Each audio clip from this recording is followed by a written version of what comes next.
Ark of the Covenant was sacred. It contained God's 10 commandments. The Ark was the most significant object that has ever existed on the face of the earth. The Bible tells of its extreme power. Fiery sparks would emerge. People would die if they touched it. God made his power manifest through the Ark. It was his throne on earth. Yet the Ark has been lost for over 2,500 years. Gone, but not forgotten. The Ark exists today. It is somewhere. Where is it now? That's the million-dollar question. Over the ages, men have hunted for the Ark in Egypt, in the Arabian desert, or even in Ethiopia. It's like looking for a needle in the haystack. But one man claimed to have found it in Jerusalem. He pointed out where he believed it was. Was he a charlatan, or as he believed, an instrument of God? God led us right to it. Ron Wyatt said he saw the Ark of the Covenant with his own eyes and lived to tell the tale.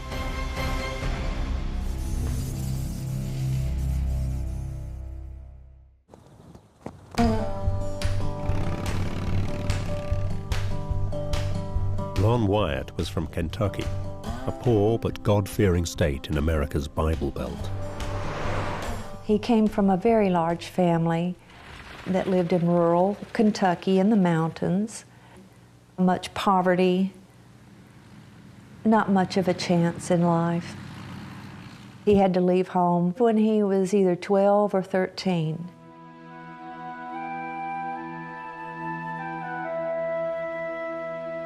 What Ron knew of the ancient Middle East came from reading the Bible.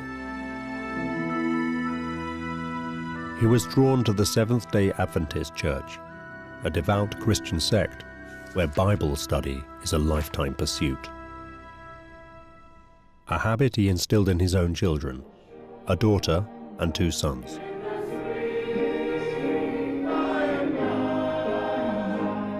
Michelle is the eldest and attends this Seventh-day Adventist church near Nashville every Sabbath. Dad was raised that way his whole life, and we were our entire lives also. His youngest son was named after him, Ron Wyatt Jr. We were raised Seventh-day Adventists, fairly strict. I mean, you know, we had to go to church, had to go to Sabbath school.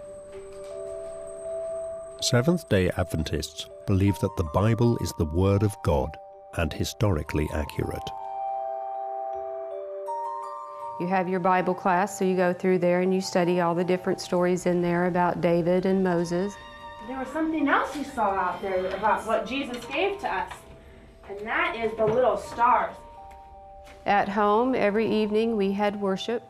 So we had Bible books, like children's story books, and Dad would read us a story every night. So we got to take turns sitting on his lap while he held the book and read the book.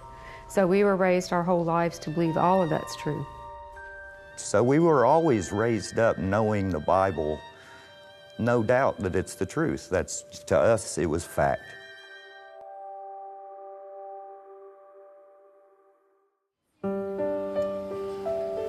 Ron Wyatt worked in a Tennessee hospital as a nurse anesthetist, but age 44, he made a life-changing decision to prove that the stories of the Bible are true.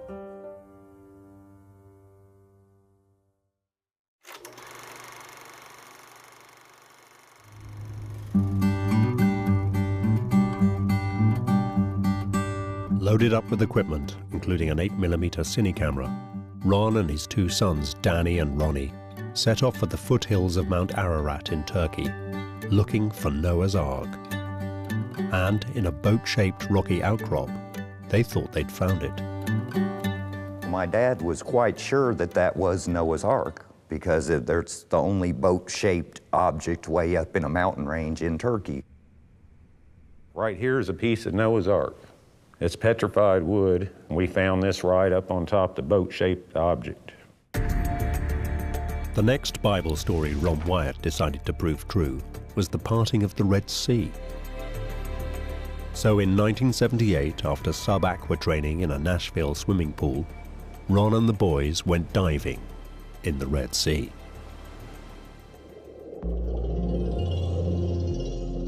They were searching for Egyptian chariot parts to prove Pharaoh's army pursuing Moses and the Israelites had been swallowed up as the parted Red Sea collapsed. The Wyatts were inexperienced in both diving and archaeology, but as soon as they started searching, they found what they were looking for.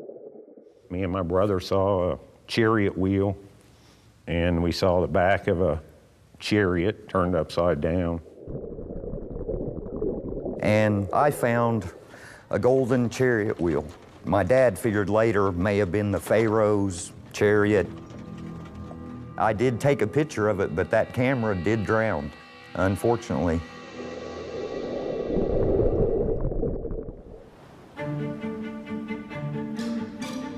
But Ron's apparently successful search in the Red Sea was suddenly interrupted.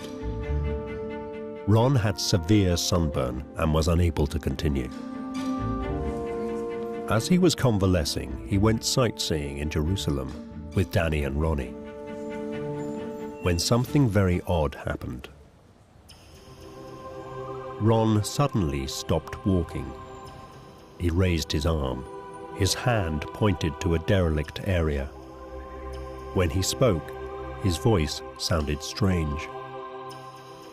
There is Jeremiah's grotto, and the Ark of the Covenant is in there.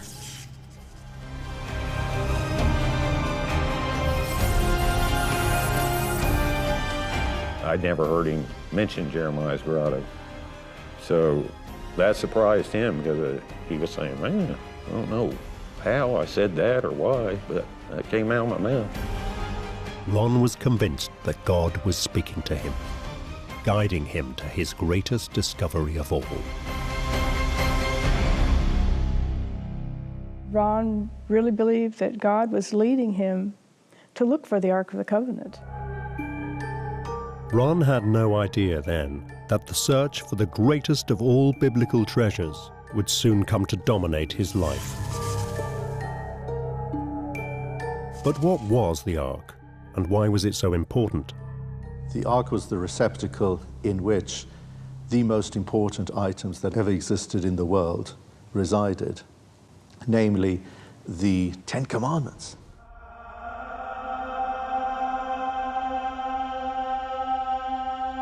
In the Bible, the book of Exodus tells how Moses leads the Israelites out of slavery in Egypt and through the wilderness to Mount Sinai. As the story goes, when Moses went up to Mount Sinai, he stays there 40 days and 40 nights without eating and without drinking, and then he received from God 2 stone tablets, and the Ten Commandments was inscribed with the finger of God. So it was really an object, created by God, something that came as a gift from a supernatural power. The importance of the Ten Commandments cannot be overstated, not for how they were written, but what was written on them, God's law. They would become the foundation of Western morality. They are instructions of what must be done. Thou shalt have no other gods before me. Remember the Sabbath day to keep it holy. And what must not be done. Thou shalt not kill. Thou shalt not commit adultery. Thou shalt not steal. The commandments were one half of a covenant, a bargain with God. If the people kept his law, he would be their God and deliver them to the promised land. A covenant is a two-way agreement. Both sides have responsibility. So God took upon himself the responsibility to preserve the Jewish nation.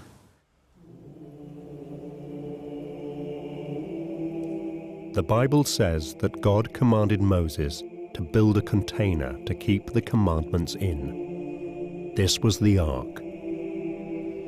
Reading his Bible, Ron would find a clear description of what it might actually look like. They shall make an ark of acacia wood. 2 cubits and a half shall be its length, 1 cubit and a half its breadth, and 1 cubit and a half its height. A cubit is about half a meter. So the ark was 1 meter long, half a meter wide, and half a meter tall. Small, but exquisitely beautiful. You shall overlay it with pure gold. Inside and outside shall you overlay it, and you shall make on it a moulding of gold around it. Most memorably, God's specification included on the lid of the ark 2 golden statuettes of winged celestial beings, cherubim. You shall make a mercy seat of pure gold, and you shall make 2 cherubim of gold.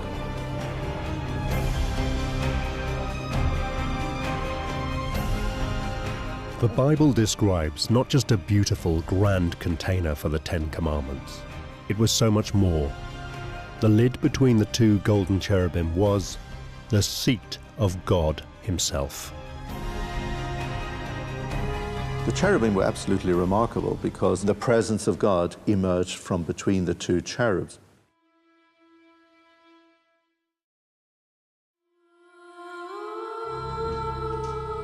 And this is the most important part of all. Legend has it that the ark was a dwelling place for God on earth, dispensing wisdom and unlimited power. And this was where his presence came down and dwelt. It was his throne on earth. People would die if they touched it because of the glory of God that no human can survive.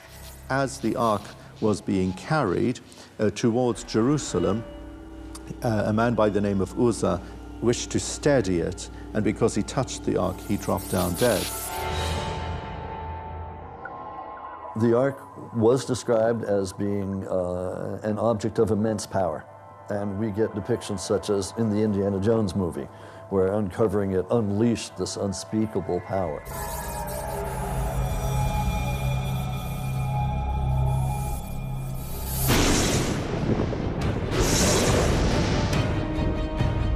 Such was the power of the ark that the Israelites carried it on poles before their advancing army. The Bible tells us about the usage of the ark. The ark was taken into battle as a symbol of the power of God and the fact that God would be with them as they fought.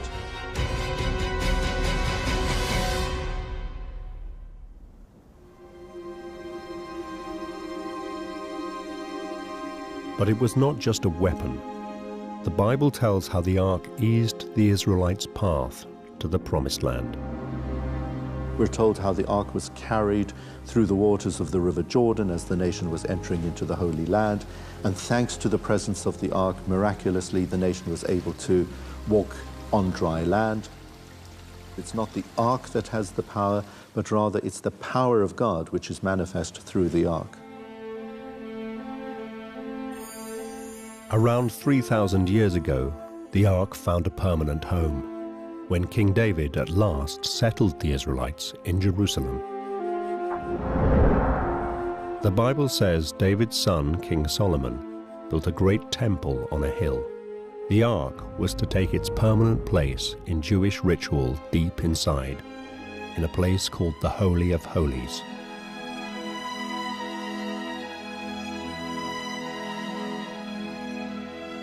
Once a year, on the holy day of Yom Kippurim, the Day of Atonement, the high priest would go into the Holy of Holies. That was the only day of the year in which he would enter into the holiest place on earth in order to pray alongside the ark.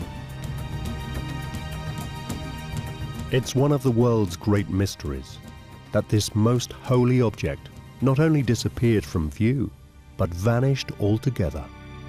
When Solomon builds the temple, we know where it went, in the Holy of Holies, in the back room of the temple. But at some point, the Bible stops talking about the ark. What happened to it, and where is it now? These 2 questions have obsessed countless generations.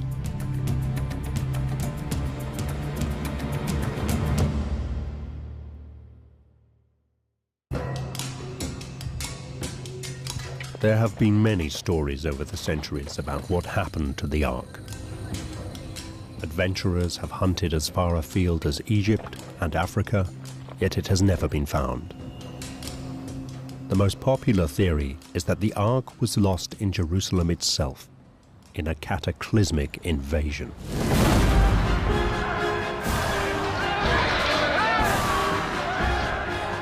The destruction of Jerusalem by the Babylonians in the early part of the 6th century BC is described in the Bible. It's described in the records of the Babylonians and by archaeology. Ron Wyatt learned that after Jerusalem fell to the Babylonians in 586 BC, nothing more is heard of the Ark. Did the Babylonians take it or destroy it? If they had, surely there would be a historical record of it. They would have boasted about it. The Jews would have lamented it, chronicled it. So if the Babylonians didn't take it away or destroy it, what did happen to it?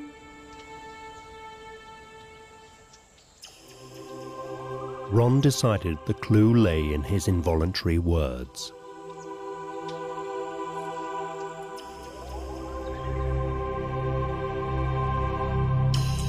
But who was Jeremiah? Jeremiah, the son of Hilkiah from the village of Anatot, was one of the three great prophets of our people, Isaiah, Jeremiah, and Ezekiel. And he had the tragic responsibility for preparing the people for the destruction of the temple. Jeremiah was a priest in Solomon's temple, and his duty, having foreseen the danger, was to protect the Ark. Did he have anything to do with its disappearance? There is one source, the book of 2nd Maccabees, that says that Jeremiah took the Ark and hid it from the Babylonians before the city was destroyed. Now, this is a book that's not in most editions of the Bible today. It's from what we call the Apocrypha.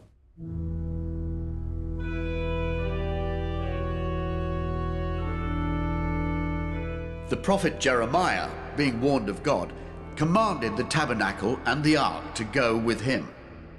He found a hollow cave wherein he laid the tabernacle and the ark and the altar of incense, and so stopped the door.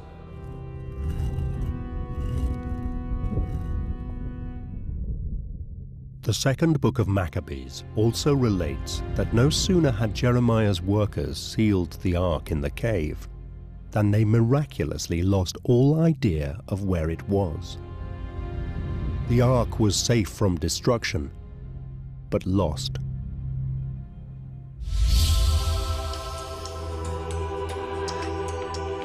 So when Ron voiced the words, "There's Jeremiah's grotto," was he actually indicating the location of the cave where the ark was hidden?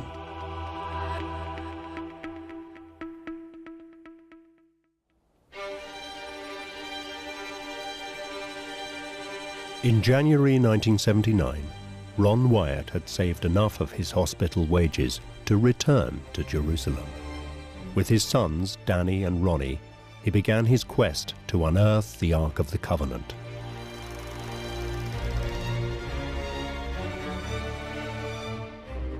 But as their own film footage shows, the area he had pointed to looked very inauspicious. It was a rubbish dump. When we first started digging, there was a dead cat in there and trash. Me and my dad were the first two in there, and we were digging in a lot of dust. We're in real soft ash-like stuff. It's just real soft. Digging down, I got a big cave in on me, and it kind of got me up to about here. I couldn't hardly move, but my head was out. I could breathe, but it just kind of trapped me there, so they had to dig me out of that. Ron wasn't one to let a lack of training or experience hamper his quest for the Ark.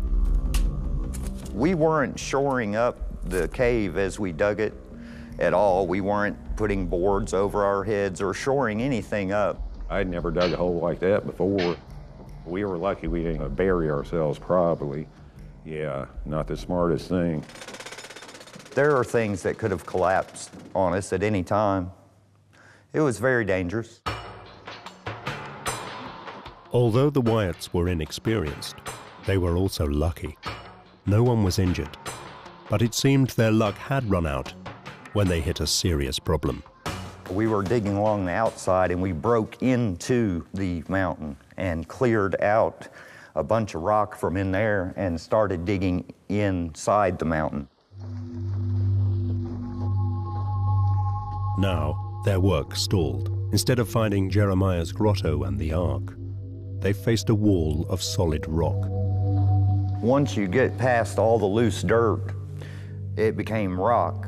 And so we were literally busting rock, breaking through rock to get to where we were going.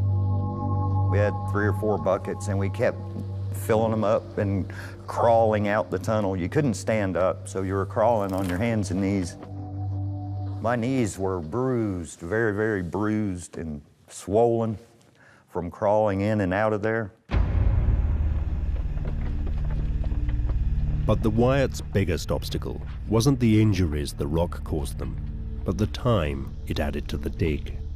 Unlike the earlier discoveries, this archaeological quest was taking too long. Ron ran out of money, and he and his sons had to return home to the US.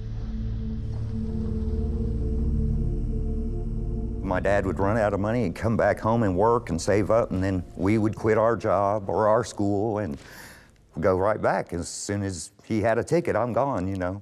Yeah, that was his life's mission, pretty much. He'd come back and work, make money, then go back. We'd quit anything to go do that, because it seemed real important.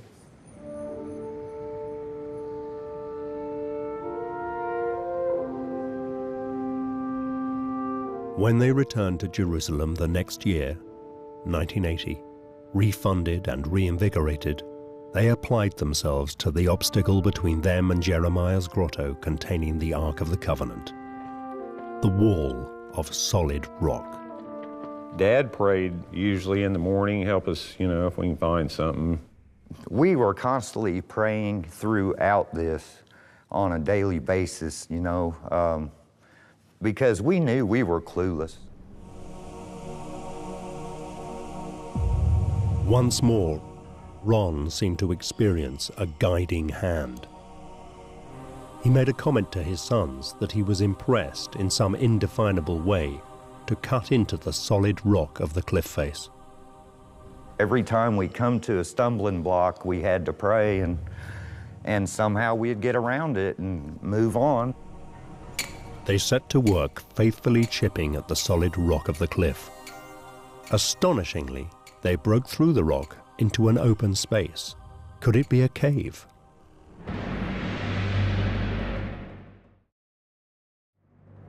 But the dig season for 1980 was ending, so Ron and his sons again had to go home to Tennessee and wait.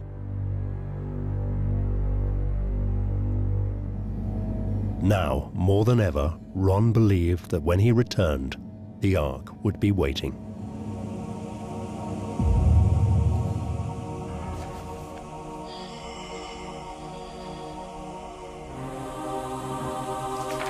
But could the Ark even have survived thousands of years buried in a cave? Even if he had discovered Jeremiah's grotto, Ron might find just a handful of dust.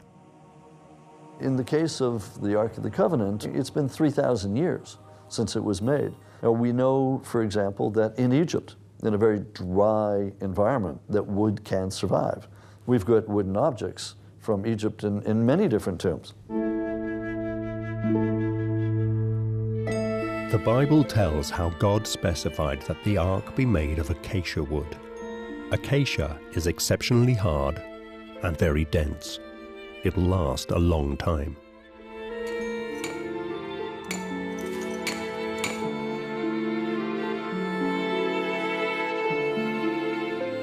In Egypt, acacia panels have been found over 3,000 years old. If Tutankhamun's ark-like chests survive, why not the Ark?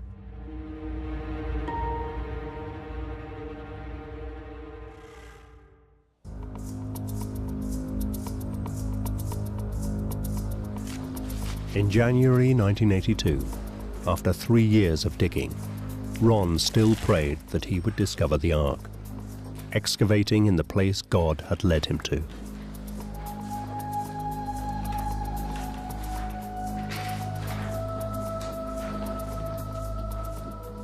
But ill health dogged his sons, and he had to send them home. We had got ill that one time. I had got the flu real bad. Danny got flu. And Danny stayed, I think, for another couple weeks after that, and then he came home. Even without his sons to help him, Ron wouldn't give up. He believed so strongly in what he was supposed to do that nothing would stop him. No, he never gave up. He saw everything through.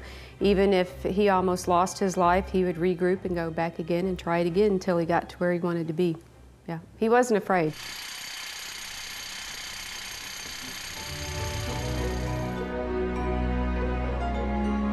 But now, digging over 20 feet underground, even Ron realized that he couldn't work alone. He enlisted the help of a young local man.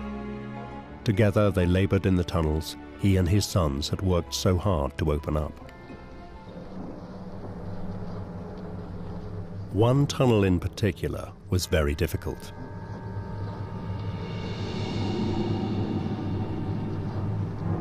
A narrow passageway leading through a chimney, a tight vertical shaft so small that Ron had to exhale to squeeze through. Inside the tunnel, Ron saw a very small opening in the rock wall. Only Ron's assistant was small enough to wriggle inside. Something about this space seemed to fill him with dread.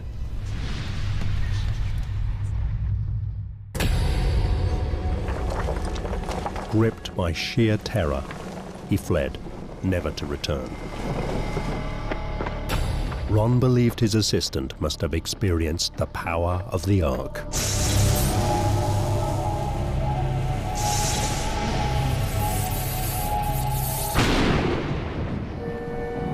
Ron enlarged the opening and squeezed into the confined space. He found himself in a chamber filled with small rocks. He caught glimpses of gold, not the Ark, but ritual objects from the temple. Now he was certain the Ark must be in there somewhere.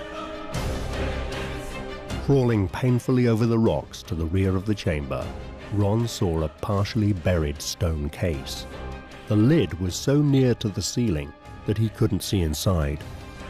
Could it contain the Ark? He had to find a way to see inside the stone case. See the Ark. But how?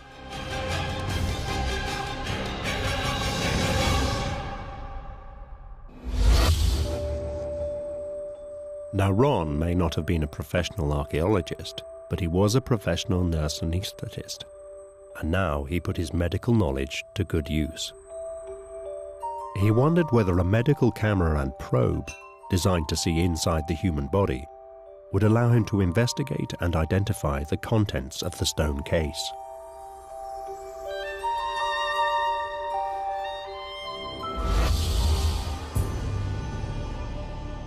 Alone again in the chamber, Ron pushed the camera into a small hole he drilled in the side of the stone case.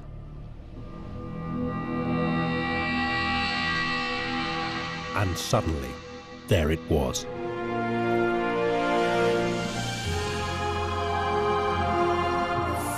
Ron Wyatt was the first person to see the Ark of the Covenant, lost for 2,500 years. He was crying when he told me. He just said he couldn't believe it. Ron Wyatt announced to the world that he had found the lost Ark of the Covenant, proof to non-believers of the existence of God.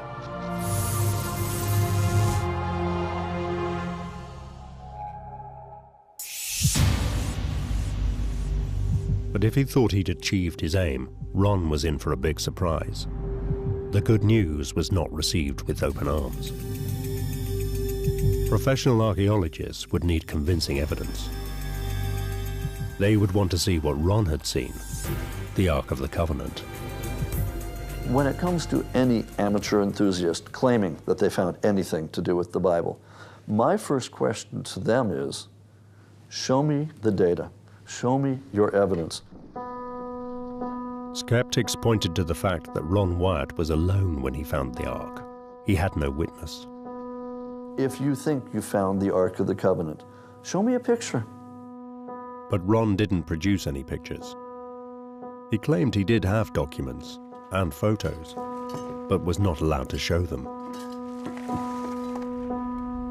In a series of talks, he told people that the Israeli Antiquities Authority, the IAA, had made secrecy a condition of his excavating permit. I'm not allowed to give the exact location, but I will say that the Ark of the Covenant is exactly where I found it. And we have proven that to the Antiquities Department in Israel. They have the proof, and they know it's been found. But even the existence of a permit is disputed. Dr. Dan Bahat was the IAA district director at the time. When I was a district archaeologist of Jerusalem, Ron Wyatt was in Jerusalem with his activities. To the best of my knowledge, he never received any permit to dig in Jerusalem. Ron could have silenced his critics by simply showing them the Ark of the Covenant. Why not just return to the dig with witnesses? But Ron had bad news there too.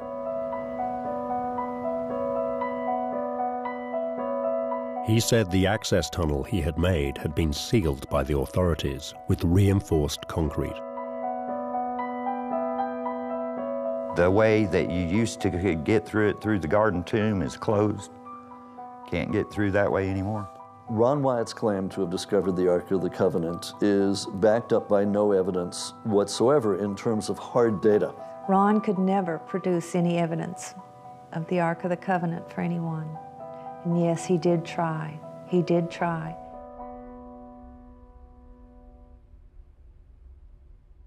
Professional archaeologists openly expressed the opinion that Ron's discoveries were just too good to be true. So while it takes years, decades, to become properly trained as an archaeologist, where you can read the ancient text, do the excavations, interpret the data and the analysis, it sounds like anybody can go out and try to find them. Now, the archaeologists know that that's like looking for a needle in a haystack, or rather a needle in many haystacks. Ron was the first to admit he was an amateur. He believed God was responsible for his discoveries. It's very obvious that I didn't find these on my own intelligence, or of my own intelligence. I don't think there's anybody on earth clever enough to have found all of these, but God knew where they were from day one, and he wanted everybody to see them. So what was the truth? Lack of evidence begs the question, had Ron Wyatt made it all up? As a person, he was a very pleasant person, but to this very day, I cannot make up my mind if he was a crook or a naive person. I say crook with reservation because I think maybe he was naive and he believed in what he said. I had not known Ron to lie, and I knew he was telling the truth. That was Dad's whole mission, to show the truth. I mean, he didn't take archaeology or anything. That's why archaeologists don't think that he's legitimate, but God uses people, not necessarily professionals, to do his work. Those who doubt Ron Wyatt point to one fact in particular. He found exactly what he set out to find, down to the last detail. Even after the ravages of 3,000 years, the Ark he described was exactly as depicted in a Bible picture book. He produced a drawing of just what it looked like, covered in gold and with a decorated gold rim and 2 gold cherubim on the lid. It is interesting that what Ron Wyatt says he discovered is the typical or conventional description of the ark. In actuality, if you find the ark, it may look completely different.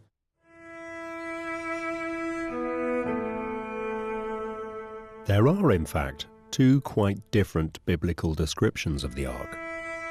Exodus has the ark constructed by an artist Bezalel. This is the famous ark, Ron's ark, covered all over with the purest gold, its lid with golden cherubim and a decorated rim of gold. But in another biblical account, not in Exodus, but the book of Deuteronomy, the ark is far simpler. In Deuteronomy, Moses made the ark himself. Just a simple acacia wood box with no decoration at all. This is a much more plausible container for a nomadic desert tribe to make and carry around with them in the wilderness.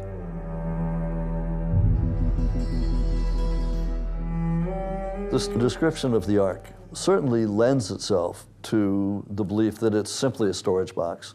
And we find in archaeology, in King Tut's tomb and elsewhere, similar boxes.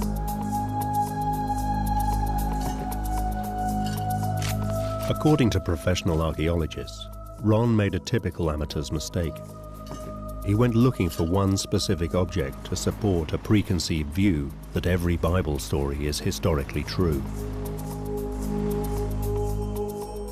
Trained archaeologists approach their subject with a more open mind, looking for any artifacts to help guide them to what the historical story might be, never sure what they might find. You may be looking for one thing, asking one question, and all of a sudden something else pops up. This is exactly what has just happened to one eminent archaeologist. Professor Yossi Garfinkel of the Hebrew University of Jerusalem. He's very different from Ron Wyatt, but what he has found may change forever our understanding of the ark. This is the ancient city of Kirbet Kiafa, above the valley of Elah. Famously, in this valley, about 3,000 years ago, the boy David slew the giant warrior Goliath with a stone from his slingshot. Professor Garfinkel has been digging here for 5 years, looking for neither David, nor Goliath, nor even the Ark of the Covenant. I'm not trying to prove the Bible. You have the biblical tradition. This is a history which was written by people few thousand years ago. And what we can do as archaeologists is to see what we are finding. Professor Garfinkel is looking for nothing and everything. As a result, his dig here in the summer of 2011 unearthed a fragmented clue to what the Ark may actually have been. During the season, there were many fragments of quite interesting stone vessels, but as they were really broken to many pieces, we didn't realize what it was. So it was nicely packed, all these artifacts, and we sent them to the laboratory for conservation. Highly skilled conservators explored what might be made of all the pieces. Rather like solving a fiendish 3D puzzle without the picture on the box as a guide. What they eventually rebuilt was extraordinary. And when I came to see, I really didn't believe my eyes. It was a nice box made of stone, something that was never found before in any archaeological site in Israel or in the ancient Near East. Professor Garfinkel knew little about the stone box at first, but during investigation, it began to tell its story. It seemed to be a model building of some kind. This artifact is made from one block of stone, which was carved nicely in the shape of a building, and then it was painted red. There are traces of red pigment here. I think that there was a wooden door which was fixed here to the inside, and there were small pegs which fixed the door to its location. But what exactly was this small model building used for? Inside you can see a small depression, probably a base where a statue or maybe a symbol of God, a small stone or something was placed. So what is it? The way I understand it, an object like this, where they kept symbols of God inside it, and it was portable and moved from one place to another according to needs. And I understand it as a portable shrine.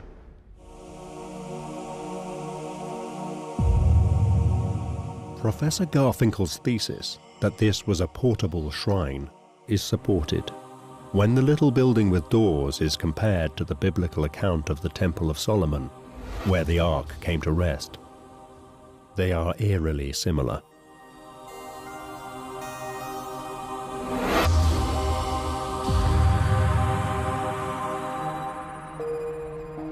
So this is what we called triple recessed doorway or triple recessed door frame.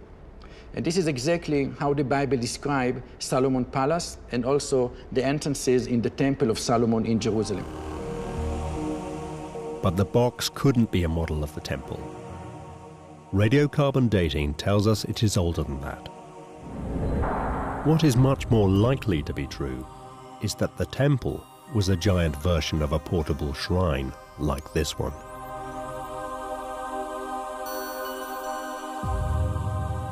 Then, Professor Garfinkel, with extraordinary insight, asked a vital question. What did people call this portable shrine when they used it in ancient times?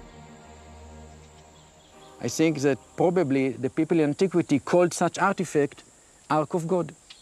And this is the biblical, the Hebrew name, Aron Elohim, Ark of God or cupboard of God.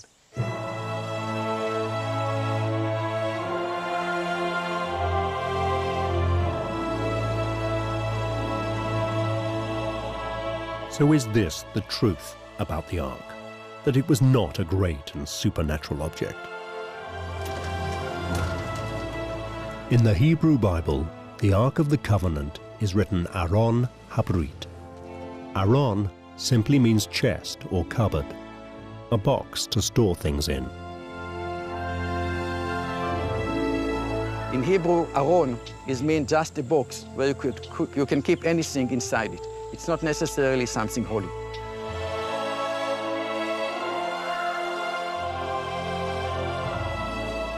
Once you put inside a symbol of God, then the artifact became important. Not that the artifact by himself is not just a box. What is important is the meaning people gave to it. In fact, Professor Garfinkel hasn't found just one ark, but two. The second is made of pottery and is different in form, but it is also a little building with pillars, roof beams, and a door.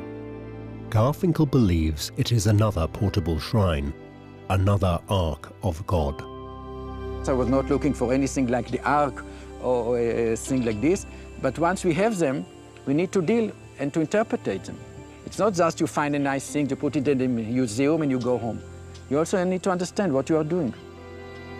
Garfinkel's work reveals that there were many arks in many places, ritual shrines used by ordinary people as part of their worship. Does this mean the fabulous golden ark Ron was looking for may never have existed? Not necessarily. When you have a large temple in Jerusalem, you have a large kingdom, you have a very nice ark, can be made with gold and silver and all kinds of other things. But in the small cities around it and in private houses, people will not have such big artifacts and made from such expensive materials. So is it the case that the Ark of the Covenant, carried by the Israelites through the wilderness, could have been a simple object different from the one built for the temple in Jerusalem? No one knows for sure. People can debate it. People can say that I'm wrong. Maybe I'm wrong, but at least I can offer a new interpretation.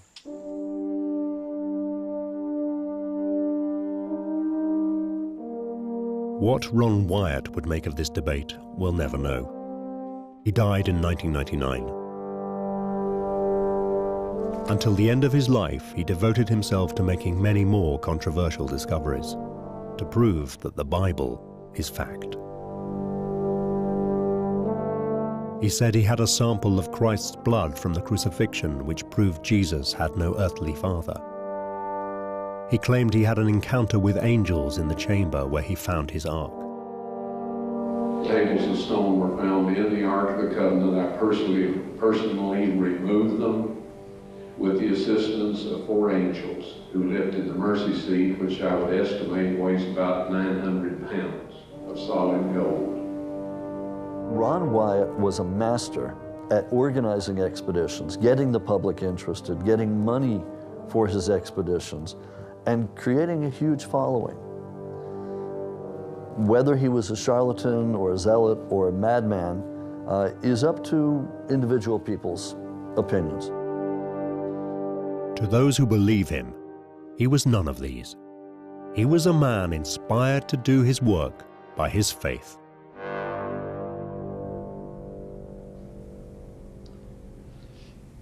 When I get to heaven, I'm going to look around, and I want to see every one of you there.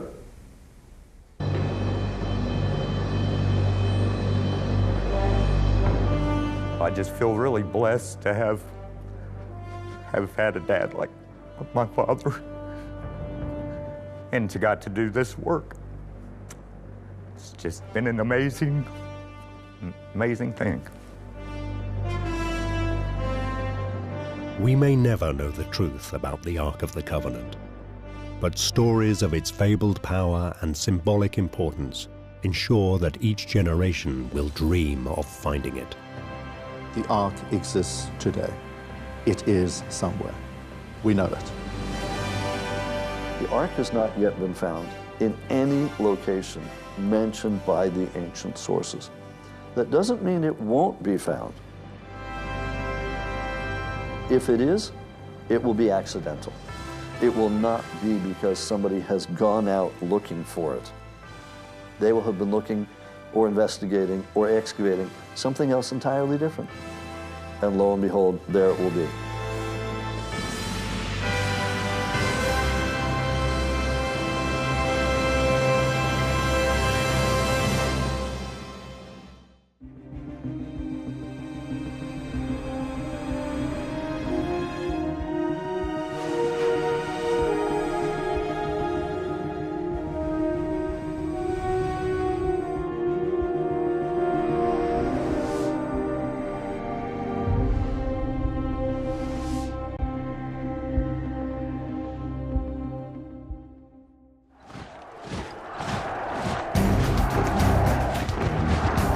In 1938, Adolf Hitler seized what legend said was history's most powerful weapon.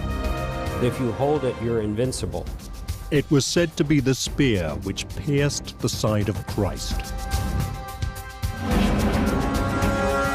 Military leaders became almost besotted with the idea of possessing it. And with the spear in his grasp, Hitler unleashed terror upon the world.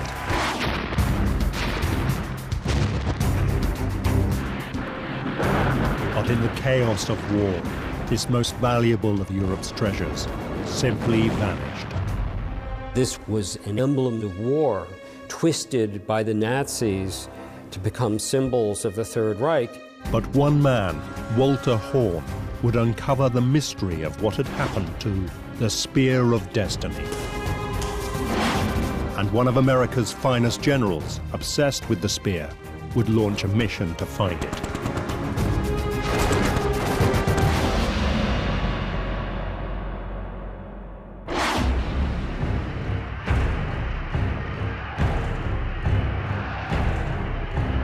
In 1933, Adolf Hitler is elected Chancellor of Germany. Hitler was by no means a normal person to be leading a country in the middle of Europe in the middle of the 20th century, and especially one the size of Germany. He was a very embittered, lonely, twisted, abnormal individual who had an enormous amount of drive and this famous will to power. And that's what really, spurred him on. He is desperate to be the all-powerful leader of the German people and create a new Germanic empire. The trouble is, he had won less than half of the popular vote. His grip on power was nothing like as strong as many people think. I mean, after all, most people hadn't voted for Hitler. The country is divided, and to realize his dreams, he will need to unite it.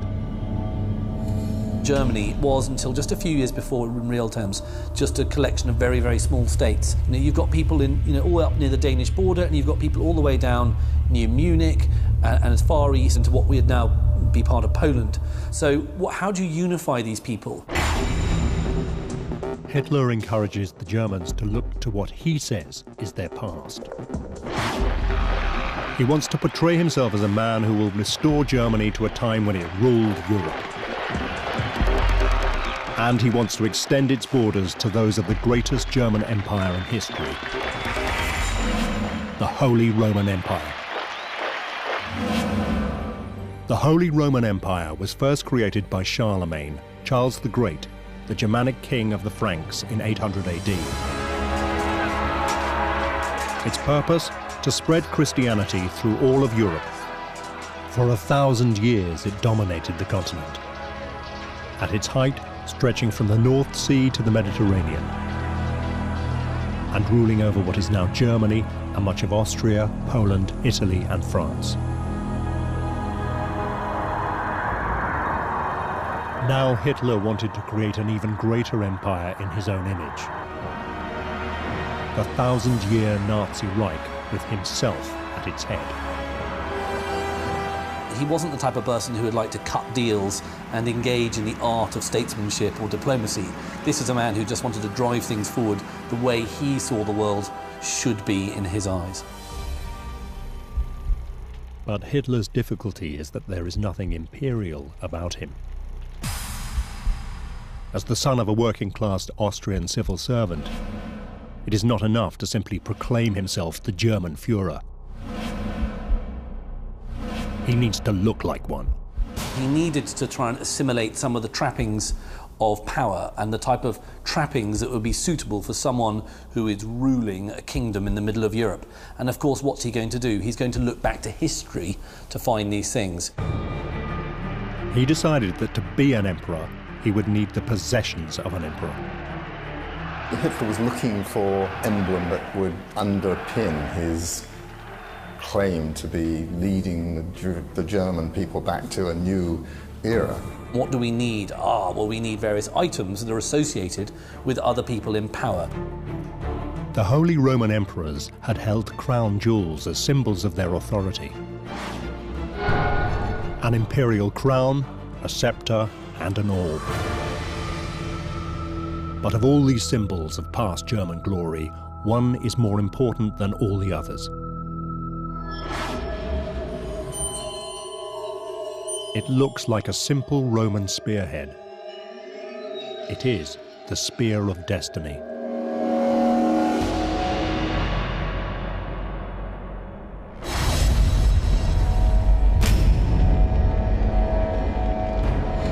The Spear of Destiny was said to be none other than the spear that had pierced the side of Jesus Christ as he hung on the cross.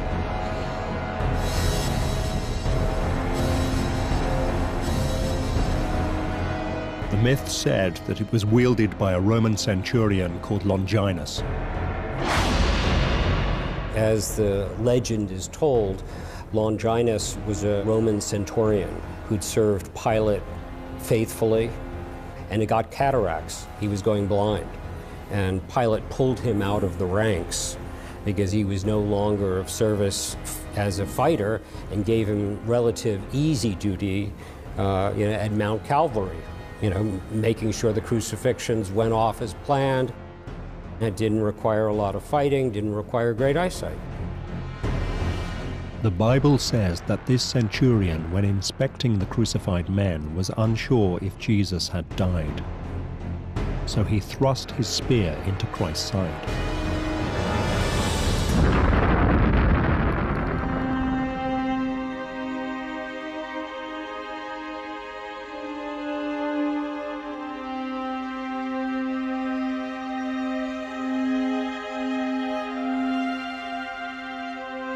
Blood allegedly dripped down the side of the spear into Longinus's eyes. He was cured of cataracts. He was cured of his blindness. He had a vision of the future. He had a vision of Jesus as the Messiah. Longinus was converted instantly.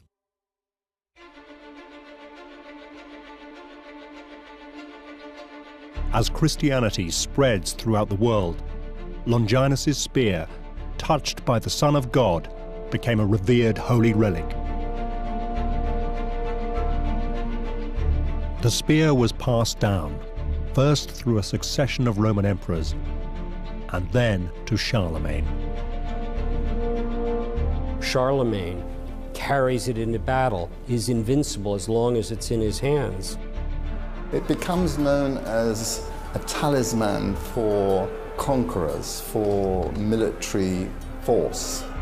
It is a military image that it has of vanquishing foes. Such was its mystique that every Holy Roman Emperor after Charlemagne wanted to possess it. It became a symbol of their authority. The spear, at a very early point in history, is a reflection of power, of strength.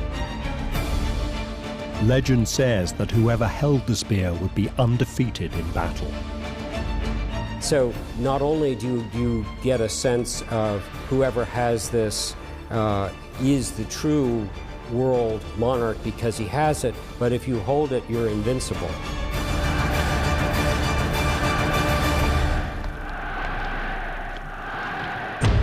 It was clear why Hitler wanted it, but he didn't have it.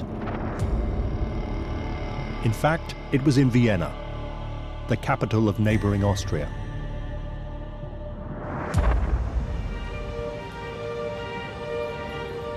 When the Holy Roman Empire was dissolved in 1806, its heirs, the Habsburgs, moved the spear to Austria, where it ended up on display in the Hofburg Palace. And it was here in 1908 that Adolf Hitler, then a struggling Austrian painter, had first seen the spear and begun to covet it. According to one version of the story, Hitler had actually seen the spear in the museum there, and apparently he may have had some sort of moment of epiphany in which he realised that this was an incredibly important object and he had been sort of touched by it. Whether that's true or not doesn't really matter. The point was, it was regarded as being important. Hitler had long known where it was, and now he was German Führer. All he had to do was take it.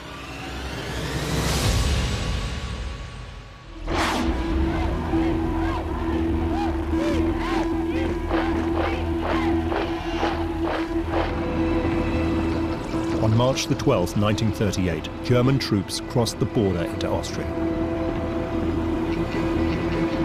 The world watched as the Austrian government collapsed.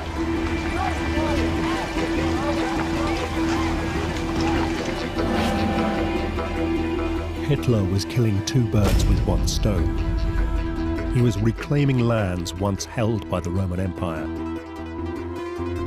and was now on the brink of seizing the Spear of Destiny. You've got to realise that Austria and Germany are, in Hitler's eyes, indivisible, and indeed they should never have been divided in the first place. With Austria in his grasp, Hitler now activated the second part of his plan.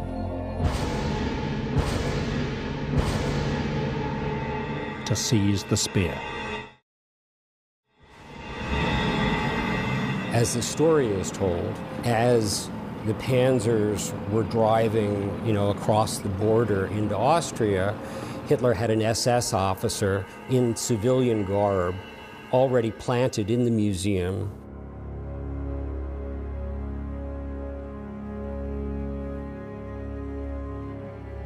When he was alerted that the border had been crossed, he changed into his uniform, pulled out his gun, and stood guard over those crown jewels. Nobody was to touch them until Hitler arrived.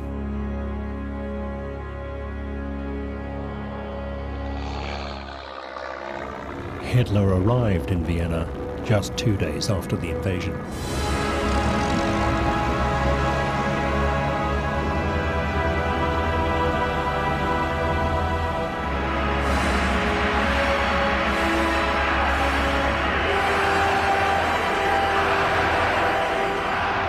One of the very first things he does is to go to the Habsburg Museum, go to the display case where the spear and the crown jewels are on, and opens it.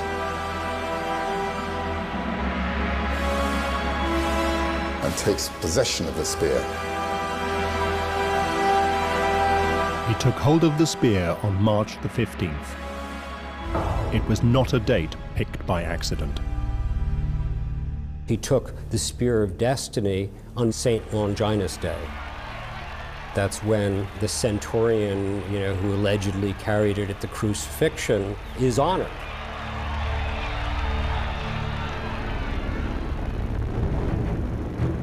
Hitler took the spear to the southern German city of Nuremberg, which had been its home for centuries during the reign of the Holy Roman Emperors. There was absolutely no question where Hitler was going to take the spear once he absconded with it from Austria. He was going to take it back to Nuremberg, back to its spiritual home, what was to be the spiritual headquarters, the spiritual capital of Nazism, of the 1,000-year Reich. Taking his lead from the Holy Roman Empire, Hitler had decided to place Nuremberg at the center of his new Nazi Reich. Berlin is the brain, Nuremberg is the heart.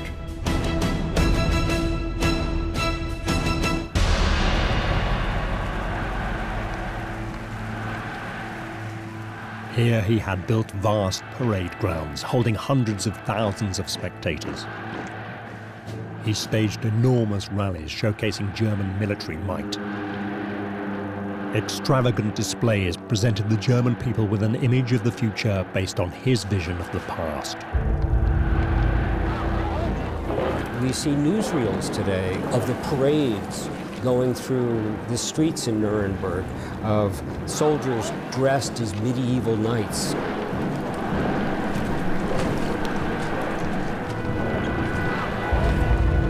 With mock-ups of the chest of the crown jewels, symbolic of being returned to the homeland. The 1,000-year Reich begins.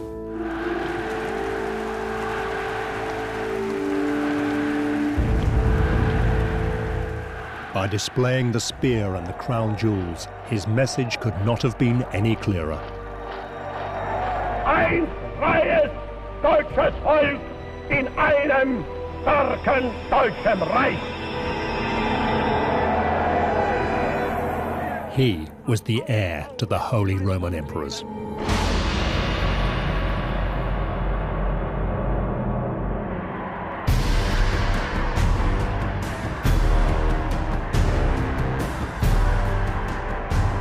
It was as if King Arthur had finally gotten Excalibur and was marching through town with it.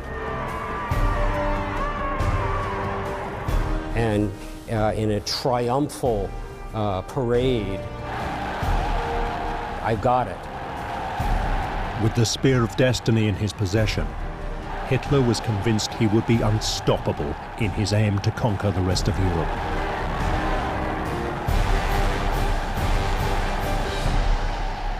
But of course, it didn't turn out that way.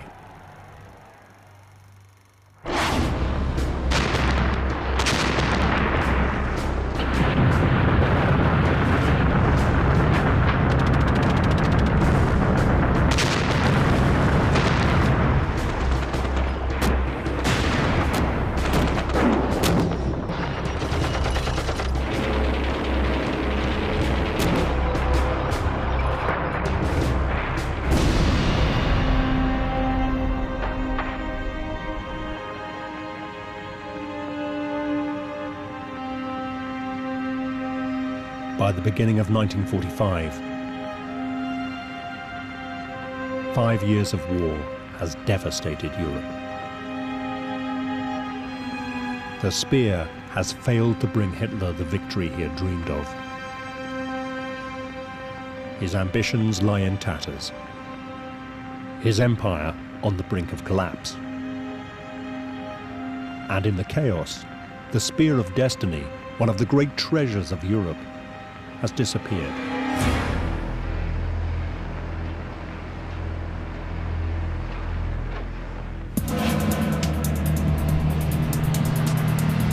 But on an American army base in Belgium, pure luck will allow one man to track it down. Walter Horn is a lieutenant in the US Third Army. His mission? To interrogate German prisoners of war.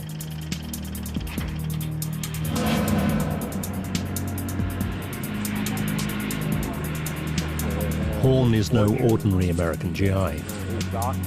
For one thing, he's German. And 10 years earlier, he had narrowly escaped the clutches of the SS.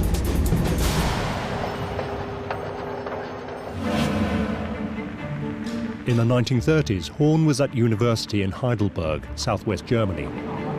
His passion, art history. His specialty was the relics of the Holy Roman Empire.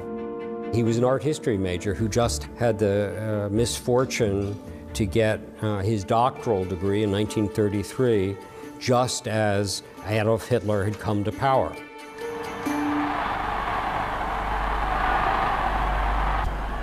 As a historian, Horn found himself being sucked into Hitler's obsession with proving the superiority of the German race. He was invited to join a special unit of the SS created specifically for this purpose, the Ahnenwerber. Promising academics were press-ganged into the Ahnenwerber. The job? To prove at any cost that German culture was superior to every culture in the world. And who better for the Ahnenwerber to recruit than the impressive young academic and PhD, Walter Horn. Walter was perfect Nazi material. He had been a javelin contender for the Olympics. He came from fifth-generation Germanic, Aryan stock. You know, he was young, he was good-looking, he was well-traveled. This was the kind of man the Nazis were looking for. But Horn could see exactly where Nazi control of German academic life was leading. The Ahnenwerber can't just be seen as a kind of harmless bunch of corrupted academics who were just sucking up to the Nazis, because what they were proving was helping to create a worldview that was in essence evil. And some of these theories are directly related to the idea of race. And we all know what happens when you apply these theories to a regime that is as murderous as the Nazis are. It leads directly to the gates of Auschwitz.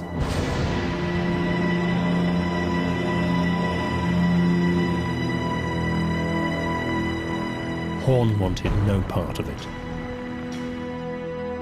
So in 1934, he decided to flee Germany.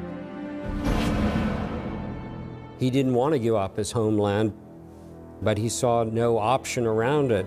One thing he knew is he had to get out of Germany.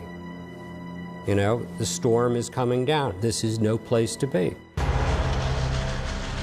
But as he began his flight to freedom, Horn learned that the SS were after him.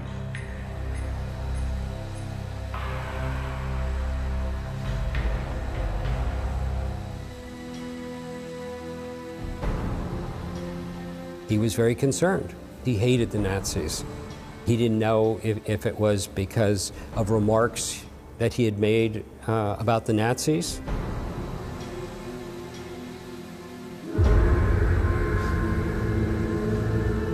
To his horror, one SS officer had managed to track him down.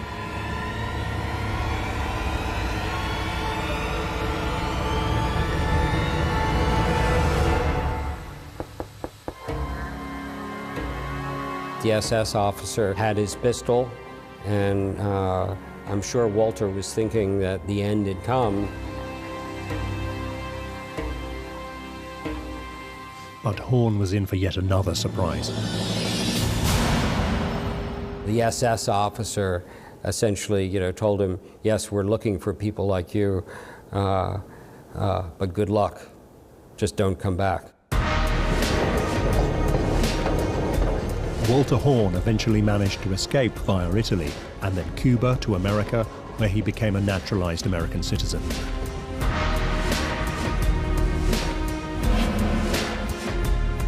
And that is how, as a fluent German speaker, he ended up in Belgium interrogating POWs at the tail end of the war. As the Allied armies work their way into Germany, behind the front lines, you've got units doing various sort of ancillary roles that are nevertheless vitally important. One of these, of course, is to hunt for criminals. Straight manhunts. And what these people are doing, these war crimes units, is to hunt for evidence, which hasn't been burnt by the Gestapo. For months, Horn had been uncovering very little, but one afternoon, a harmless-looking POW changed all that. Quite late in the day, a relative old man is taken out of the prisoner pen to be interrogated. Private Fritz Huber. Fritz Huber has nothing really to contribute, or so it seems. Private Huber said, I'm sorry, I can't tell you any information because I don't know any information. All I've been doing is, slogging gun cases around. Walter felt sorry for him, offered him a cigarette, offered him a cup of coffee, and they just sat and chatted. Then, Huber revealed something that would blow Walter Horn's mind. Huber said, I do know of a special treasure, a hidden treasure. Are you at all interested in art history? Little could Huber have known the man he was talking to had a doctorate in art history. There wasn't anything in the world Walter wanted to hear more about, than art and antiques. Huber began to tell Horn about a Nazi treasure trove hidden beneath Nuremberg Castle, one which supposedly contained any number of priceless pieces of art. Horn listened intently as Huber listed the sort of items that any imaginary pirate hoard might contain. Huber was describing various treasures, which could have been any kind of depositories, because we know the Nazis looted, major museums. But this collection was different. He described a scepter. He described a crown. He described a golden orb, what they call, the world orb of Christianity. And then he said, it's a spear. It's a spearhead, Roman spearhead. And of course, Walter knew instantly the collection. There was no question what it was. He was describing, the crown jewels of the Holy Roman Empire and the spear of destiny.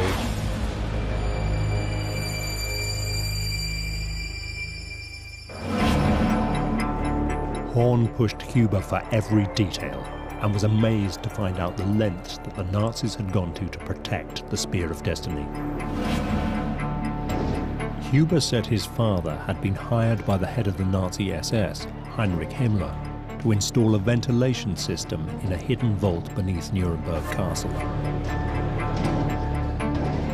And, oh, by the way, my mother goes in once a week to check on the treasures that are kept in this vault. She has to check the humidity, check against insects. My mother's got to wear white gloves. And as Huber is telling this story, Walter's getting more and more interested. Huber described a network of tunnels beneath the castle which led out to a secret entrance on the streets below. It looked like an active, ongoing antique shop and had two doors for bringing items in and out, but of course it was Nazis who were going the in and out.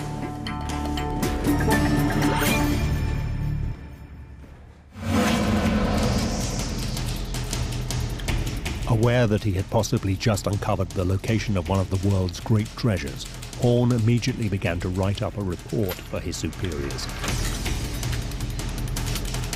But fearing the American High Command wouldn't understand the importance of the spear, Horn made sure to write in detail, even drawing a map of the city to show where the vault could be found.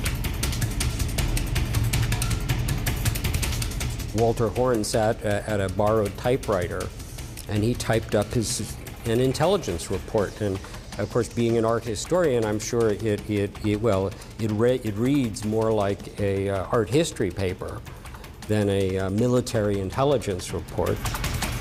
Horn worked quickly.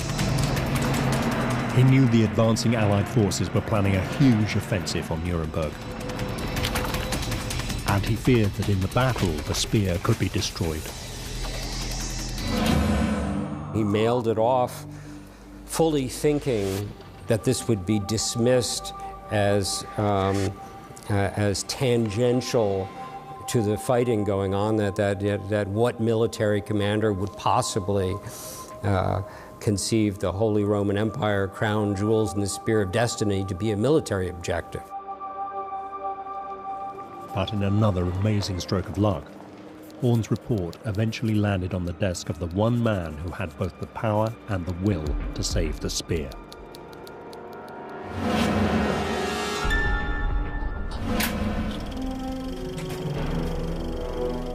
General George S. Patton, also known as Old Blood and Guts, was in command of the US Third Army in Europe and was one of the generals overseeing the invasion of Germany. A flamboyant man, often pictured with 2 silver revolvers, he was a brilliant tank commander and tactician. A Catholic convert, Patton saw himself as a Christian warrior. But more than that, he too was obsessed with the legend of the Spear of Destiny. He had even written a poem about what it must have felt like to plunge the spear into the side of Christ. I cannot name my battles, for the visions are not clear. Yet I see the twisted faces, and I feel the rending spear. Perhaps I stabbed our Savior in his sacred helpless side. Yet I've called his name in blessing when after times I died. As US troops battled their way across Europe, Patton had been attempting to track the spear's movements. His fear was that the spear, if not found, might be used as a talisman to inspire a Nazi resurgence. But so far, he had no idea where the spear was, until Walter Horn's report landed on his desk. Lo and behold, that's exactly what Patton was looking for, and he found it in that intelligence report. Light bulb went off. This was a military objective for Patton. On the eve of the assault on Nuremberg, Patton took an amazing decision. He ensured that a crack team of soldiers was sent to locate the secret vault. But it would be no easy task.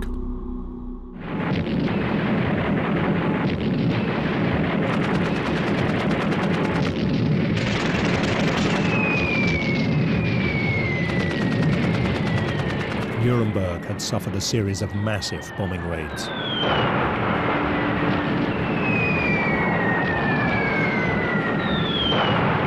Thousands had died, hundreds of thousands displaced. They talk about the devastation in Dresden, but the devastation in Dresden essentially came from a fire that spread. In Nuremberg, it was literally from the tons and tons of bombs. And now the Allies intended to send Hitler a message. They planned to capture Nuremberg on April the 20th, the Führer's birthday. Hitler was adamant that his spiritual capital would not fall. His instructions are that the defenders of Nuremberg will fight to the last bullet, and the last man, and even the last young child.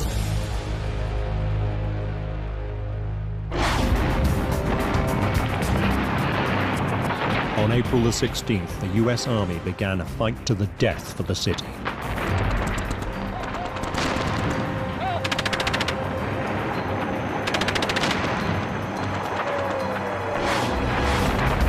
Patton's special unit, sent to locate the spear, was soon caught in the thick of the fighting.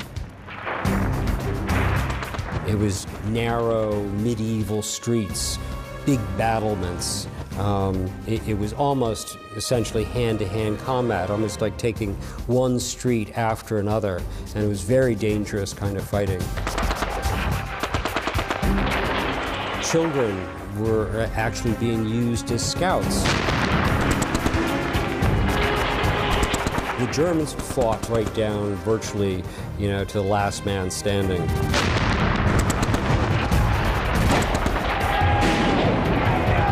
In the chaos of the battle, Patton's unit, armed with Horn's map, embarked on their dangerous mission to locate the secret vault. That unit lost many men to work their way where the vault was.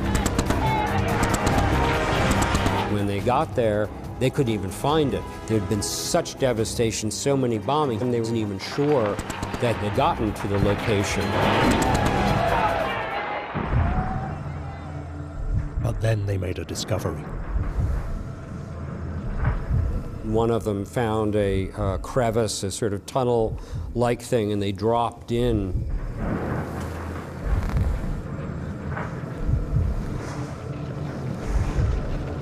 At the end of a long, dark underground tunnel, they found something staggering.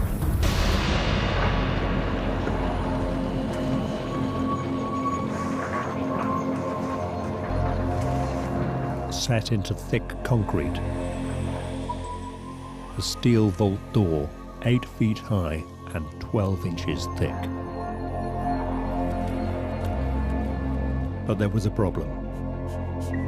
The giant vault doors were locked shut.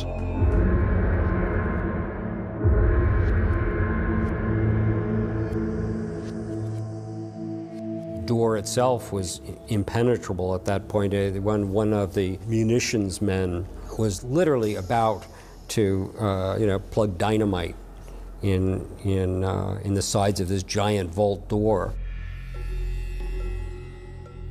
But just moments before the charges were detonated, a German civilian came forward and stopped the munitions man. Luckily, he was stopped at the last minute because, God knows what might have happened to the contents inside. A German a representative, the mayor of Nuremberg, gave the Allies the combination of this vault. He said, please don't blow this up. Very special things here, and they opened the vault. Behind the giant door, the GIs discovered a vast and incredibly sophisticated underground complex.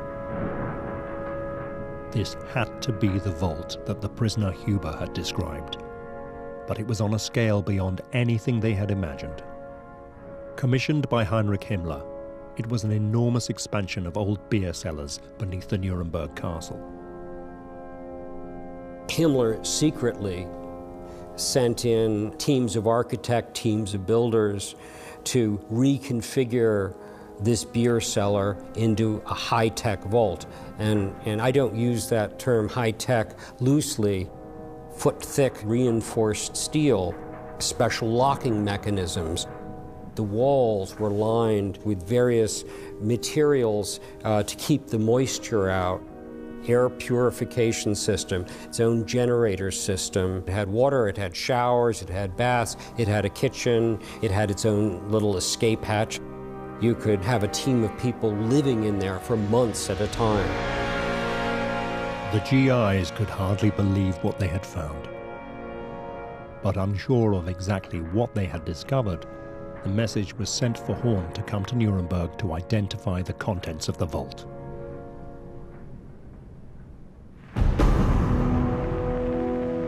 When Horn arrived, he was shocked by the state of this once beautiful medieval city.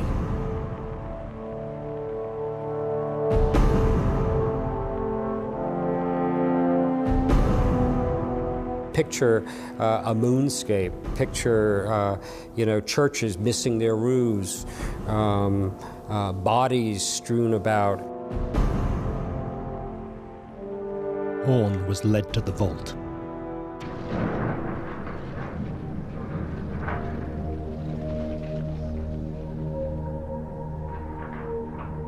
Even though the contents had been described to him by Huber, Horn was stunned by what the vaults contained.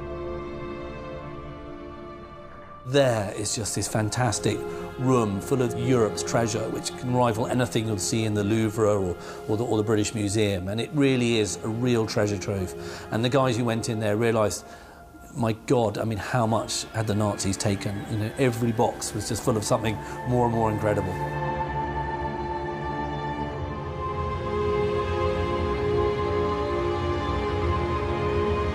Horn was shown a small wooden crate.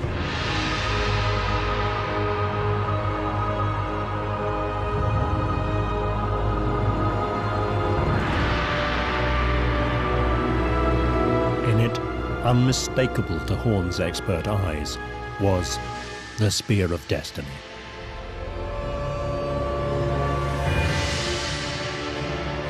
Horn became a hero when he recovered the Spear of Destiny. Now the question was, what were they to do with him?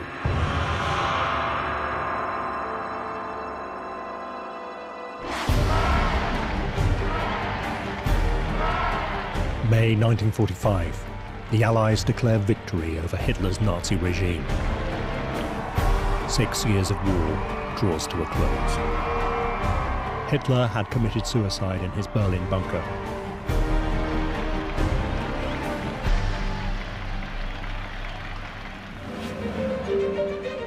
The Allies uncovered millions of dollars worth of Europe's finest treasures, stolen by the Nazis. We know the Nazis looted, major museums. Major collections were brought wholesale in by train.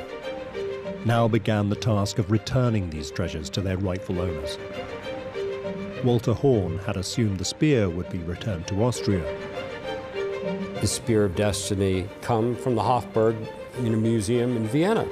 This is where he fully thought they would be returned to. Patton had other ideas. It seemed that Patton, too, had become bewitched by the power of the Spear of Destiny.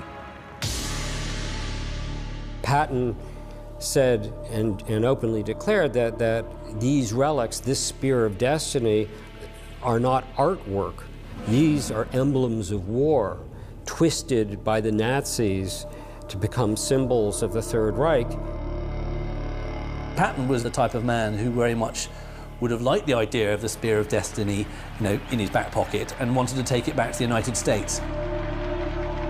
Perhaps he believed, as did Hitler, that, whoever possessed the spear would be invincible.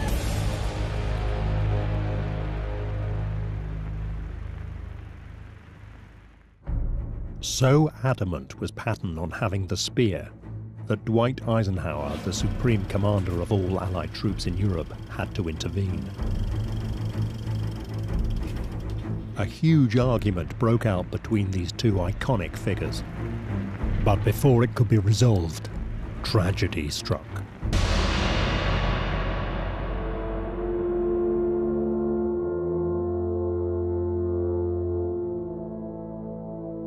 His car is hit by a lorry. He's virtually paralyzed. He's in hospital for a short period and then he dies.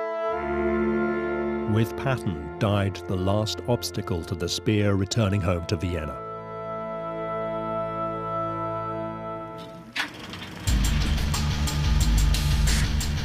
Special plane was dispatched under a very heavy armed guard because these are considered the most valuable treasures that the Nazis had ever looted.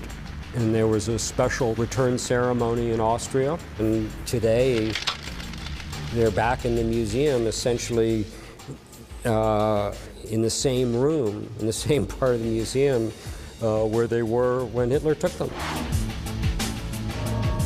But there remains one outstanding question.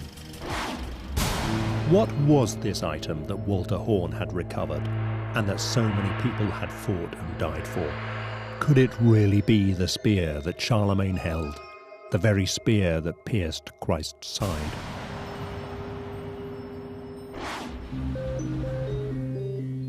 Robert Feather, a trained metallurgist, was the first person in 40 years to be allowed to examine the spear scientifically.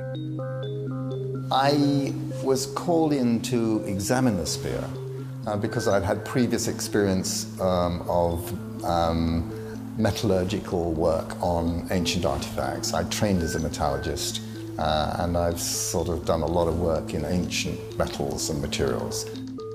One of the first tests he did was to see if there were traces of blood on the spear. If it were Christ's blood, it would be the most staggering discovery of all time. I took swabs of the spear just in case there was any biological material. I mean, if it's a spear, it could have had some blood on it somewhere, and the remotest chance that some of it might be Jesus' blood just occurred. So I thought I'd better do it just in case. Is someone going to say, why didn't you? But no traces of blood could be found. Next, he did a series of non-destructive tests to uncover the age of the spear. We did XRF, which is X-ray fluorescent tests. We did microscopic analysis. We did full high-powered X-ray analysis. These tests finally gave an approximate date to the spear itself. The 7th or 8th century AD. To say that it was the spear that went into the side of Jesus, I think, is rather difficult, if not virtually impossible. It's impossible really to have had much contact with someone who had supposedly died 8 centuries before it was made. Science had proven that the Vienna lance was not the spear that had pierced the side of Christ. So does this mean it is worthless? Had thousands of lives been risked in pursuit of nothing more than a medieval forgery? After all, one uncomfortable fact, even for Hitler, was that it wasn't the only spear claiming to be the spear of destiny. The problem with the spear is that there are quite a few of them. I mean, I think there are at least 4. There are competitor spears in different places to the Vienna spear. There's one in Etzmiad in Armenia. It doesn't look very much like a spear, and it's more rather like a Roman bannerhead, but nevertheless they revere it. And there's another one in Poland, which is almost certainly a later middle-aged reproduction. There's another one in St. Peter's, in the Basilica of St. Peter's, which is said to be part of the spear that pierced the side of Jesus. But it seems that the spear Hitler coveted had a value that none of the others had. We know more about the early history of the Vienna spear than any of the others, and we can trace it certainly in written record back to the 8th century. That date is extremely significant. It was when Charlemagne, the first Holy Roman Emperor, was rising to power. This spear may not have been the spear which pierced Christ's side, but it was the spear held by the Holy Roman Emperors. There's no question that that spear was the one carried by the Holy Roman Emperors, and that this was the one passed on, throughout history, through tradition, and was the one that Hitler took. And Hitler had understood something else. It doesn't matter what something is. What matters is what people believe it to be.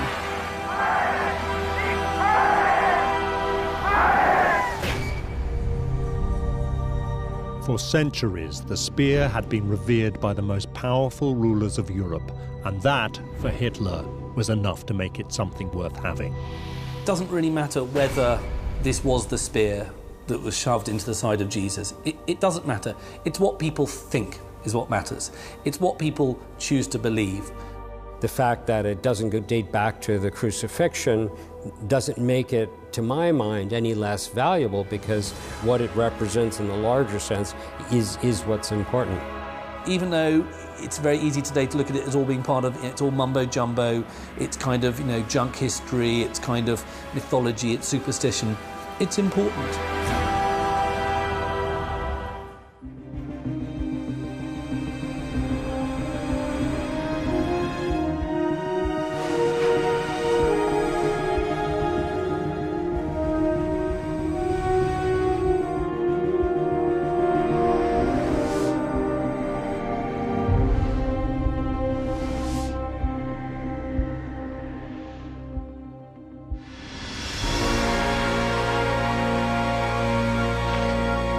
In 1924, a young girl found an extraordinary object deep in the jungles of Central America.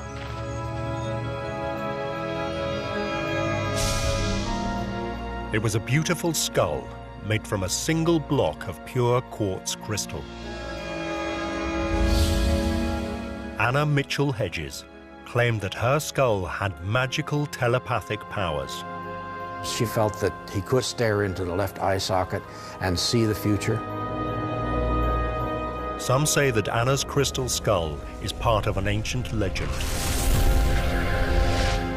That one day 13 such skulls will come together as one to solve some of the great mysteries of life. But only if we are morally and spiritually ready to receive them. Some of these crystal skulls may have already been discovered. There is one in London, one in Paris, and one in Washington. What is the truth behind the legend of these crystal skulls?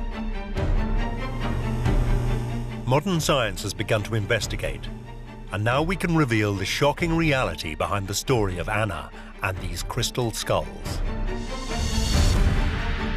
Will they really lead to a new dawn for the human race and save our planet from an apocalyptic end?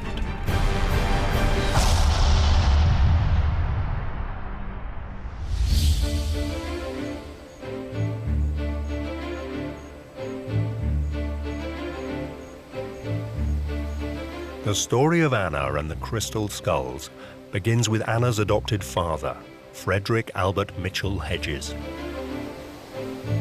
A self-made man and adventurer who is said to be one of the inspirations for Hollywood's blockbuster movies, Indiana Jones. Born in Victorian London in 1882, Mitchell Hedges started out as a clerk in London's stock exchange at the age of 16, but he didn't stay long. In his 20s, he sailed to New York and worked on Wall Street, where he made a small fortune. I had left home with a few pounds and no job, and I returned at the age of 23 an assured man of the world, possessor of over £4,000. He then decided to become an explorer and archaeologist.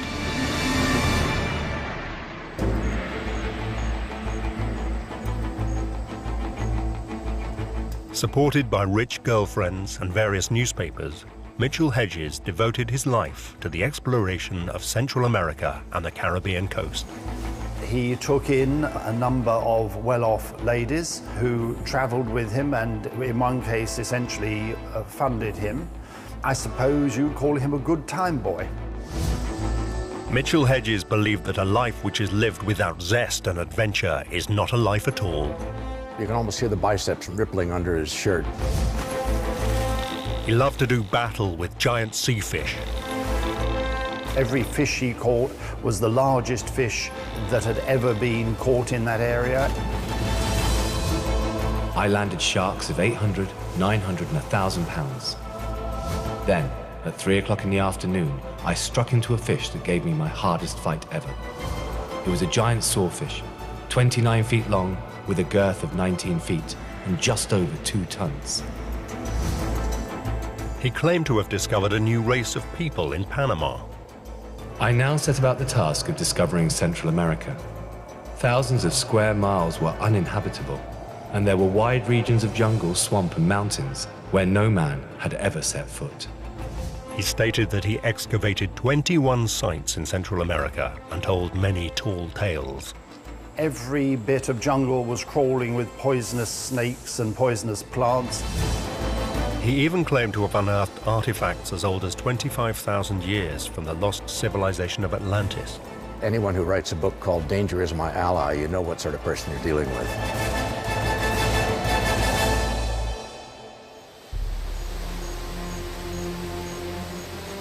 But despite his bravado, Mitchell Hedges was keen to be taken seriously as an archaeologist. Mitchell Hedges certainly collected a lot of exotic archaeological material, some of which he illustrates in his books. I have given to the enrichment of the museums in England and the United States some thousands of ethnological, archaeological, and ichthyological specimens. Never have I accepted a penny from a museum or institution, either to finance my expeditions or in reward for my endeavors.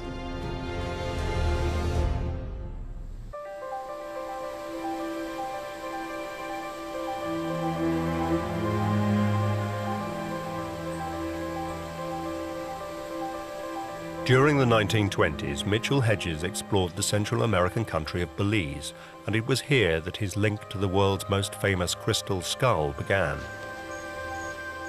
Accompanying Mitchell Hedges was his 16-year-old adopted daughter, Anna. Anna had lost both her parents by the age of 10. Her mother had died during childbirth, and her father in the First World War. Mitchell Hedges had taken the French-Canadian orphan under his wing in 1917, and Anna became his frequent travel companion.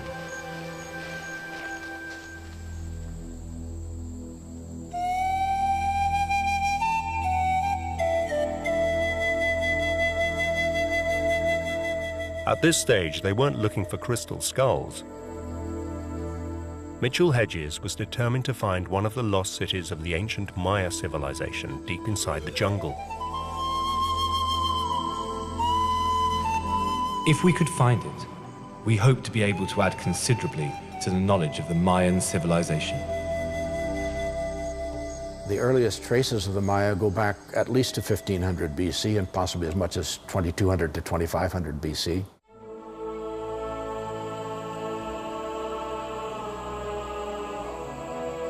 The Maya were one of the ancient world's most advanced civilizations before their collapse more than 1,000 years ago. Their empire stretched across an area from southern Mexico to the Caribbean coast of Belize. The Maya people developed complex writing and mathematical systems. Their astronomers mapped the stars and measured time with calendars as precise as the ones we use today. Great artists created fine sculptures, carvings, paintings, murals, pottery, textiles, and jewelry. They constructed monumental cities with intricate temples, plazas, aqueducts, roads, and pyramids.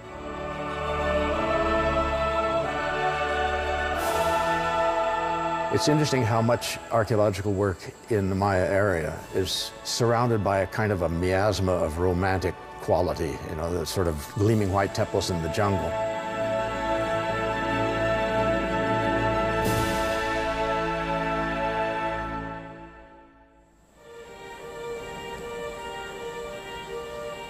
It was those gleaming white temples that Mitchell Hedges was now hoping to discover. I had repeatedly heard natives talk of great mounds of stone buried in the jungle, and I had a rough idea in which area they lay.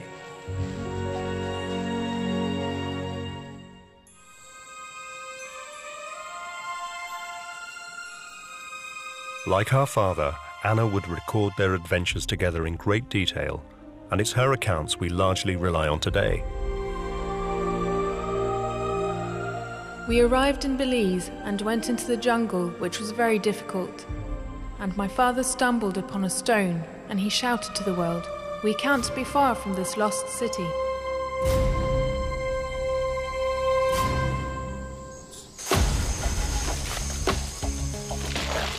According to Anna, her father enlisted the help of locals who were direct descendants of the Maya to fell the trees and clear the bush. Eventually, their work revealed something spectacular.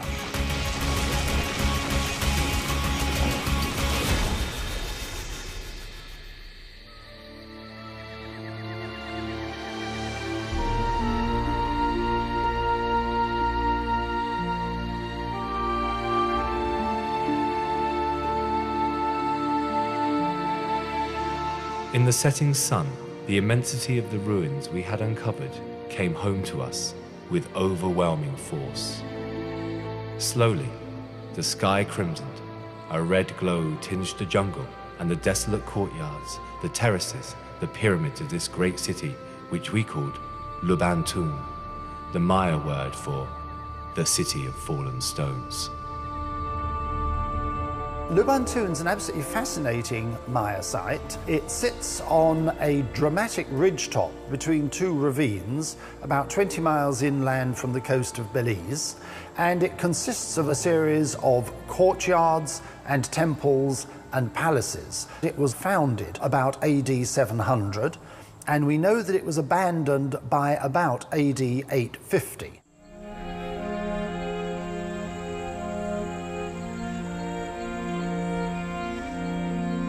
It was here, at this ancient Maya ruin, that Anna claimed she made an astonishing discovery. I was 16 when I spotted it. It was New Year's Day, 1st of January, 1924. I heard two of the Mayas say, if you go on top of that building, you'll have the most wonderful view. So I sneaked on top, and it was very dangerous. Something kept shining in my face. I moved 1 or 2 stones carefully. The sun was pouring on it.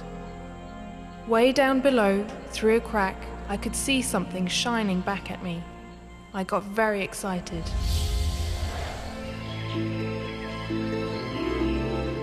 Anna seemed to have discovered a chamber deep inside the pyramid, which was now overgrown with jungle vines and trees. What secrets, she thought, might it contain? Anna said how her father and his men cleared the stones away, and 3 weeks later, on her 17th birthday, she was allowed to explore the pyramid chamber.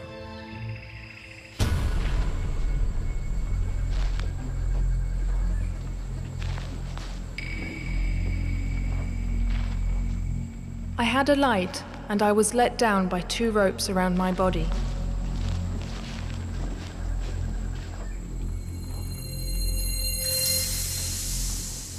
I was terrified of the snakes and scorpions that might be down there.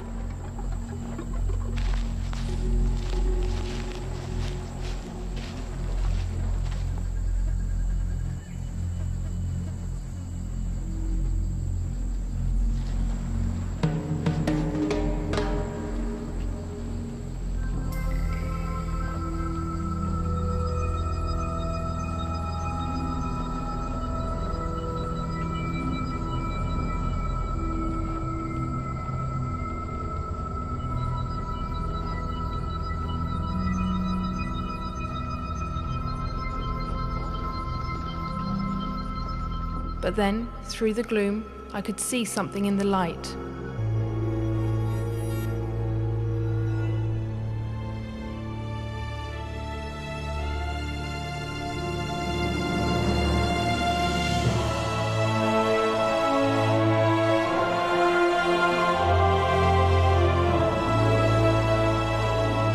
It was a skull, and it was the most beautiful thing I had ever seen.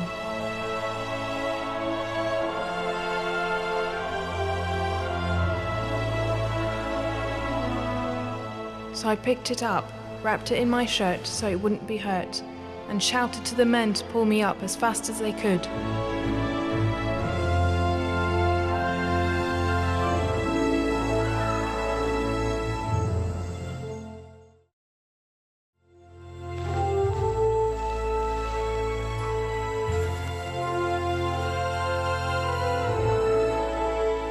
Anna said that her discovery was the size and shape of a human skull and was almost completely transparent. It appeared to be made of crystal and in perfect condition. According to Anna, her father took the skull from her hands and held it high in the air for all the Maya to see. There was a moment of stunned silence. Then all the Maya helpers went wild with joy, kissing the ground and hugging each other.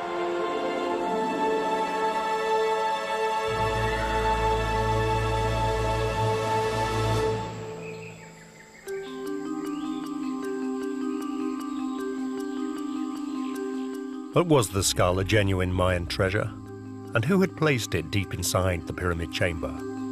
The answer, according to Anna, came 2 days later, when they were visited by a Maya elder from a neighboring village.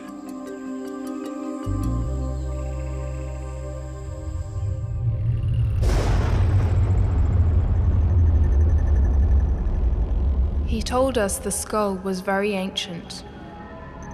It was made after the head of a great high priest many thousands of years ago, because the priest was loved very much, and they wanted to preserve his truth and wisdom forever.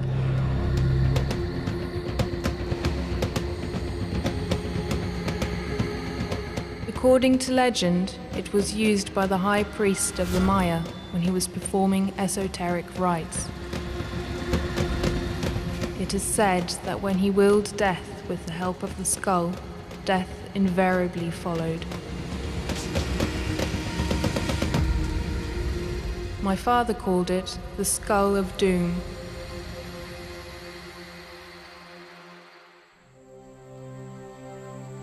Anna said her father thought the skull was so sacred that he gave it to the Maya, much to Anna's displeasure. I was very angry because I had risked my life to go down and get it.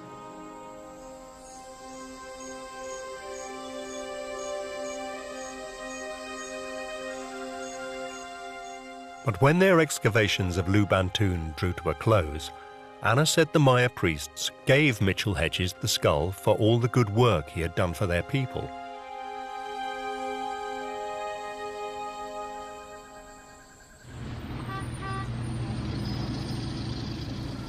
The family returned with the skull to England in 1927. Intriguingly, Mitchell Hedges kept the skull entirely secret for the next 27 years, when he would write about it in his 1954 autobiography, Danger, My Ally. How it came into my possession, I have reason for not revealing. The Skull of Doom is made of pure rock crystal, and according to scientists, it must have taken over 150 years, generation after generation working all the days of their lives, patiently rubbing down with sand an immense block of rock crystal, until finally, the perfect skull emerged. It has been described as the embodiment of all evil. Several people who have cynically looked at it have died. Others have been stricken and become seriously ill. I do not wish to try and explain the phenomena.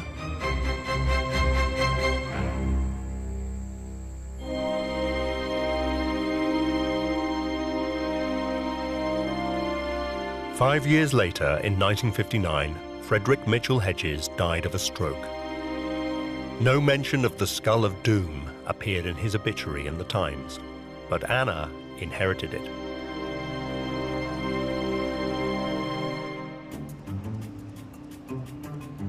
It was now the crystal skull went public. Anna contacted a business colleague of her father's, San Francisco art dealer and restorer Frank Dorland, to promote her crystal skull in the US with a view to a sale for $50,000. Dorland wrote to her in November 1963. The Skull of Doom, or perhaps more likely the Skull of Knowledge, as I have said many times before. I would like to handle this art treasure for you. We can launch a program about the skull and get your price.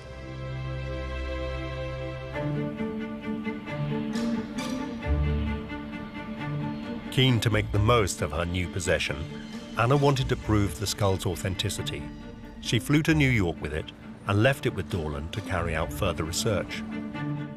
When I come out, it is so that I take out the Skull of Doom, which was the only thing my father ever kept from any of the expeditions. I hope that it too may one day find a home where it will be revered by all who see it.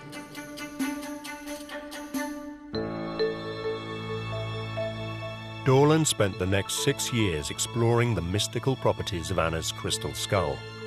He worked with various psychics and allowed other people to visit him to experience the many powers he believed the skull possessed.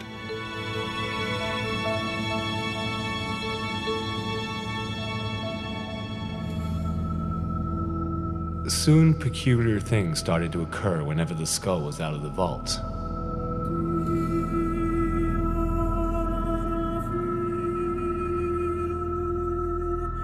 We noticed that when we were very quiet, we could hear soft voices and music.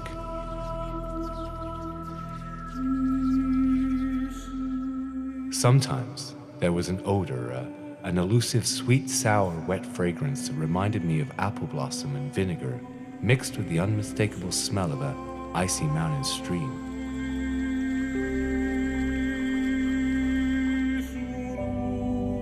If we put our hands close to the skull, we could feel a tingling like an electric current, and there were other times when we clearly saw shapes and shadows moving about inside it. Here was an inanimate object sitting on our research desk, singing to us. What was going on?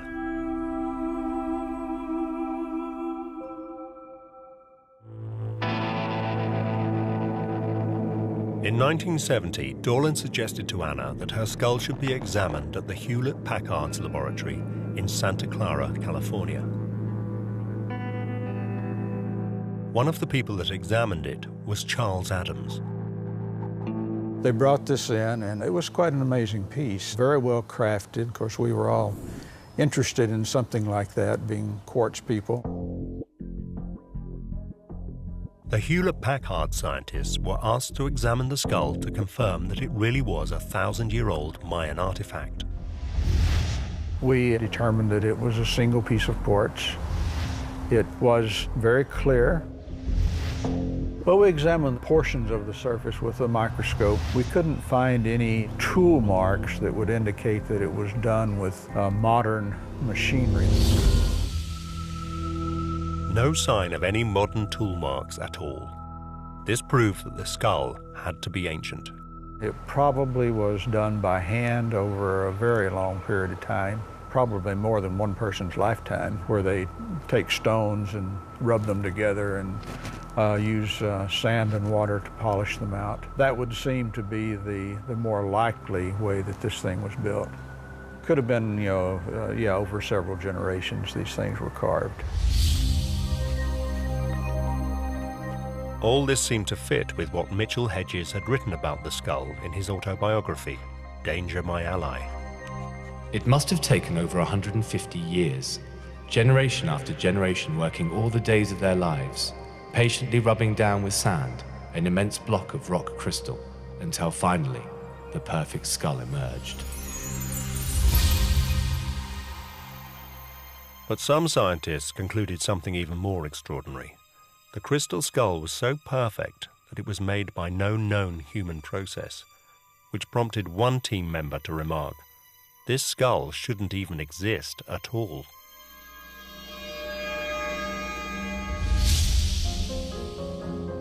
Now Anna asked the scientists to do something even more difficult. She wanted them to prove that her skull's mystical powers were real. The people who brought it in really wanted us to verify, mystical qualities of these things. And there's no way that, in science you can verify a mystical apparition, so to speak. And so we declined on that area of getting involved in any comments. Dorland, however, wrote a letter for Anna stating that it wards off the evil eye and carries protection from heaven. Being white crystal and highly polished, it defeats all evils and witchcraft.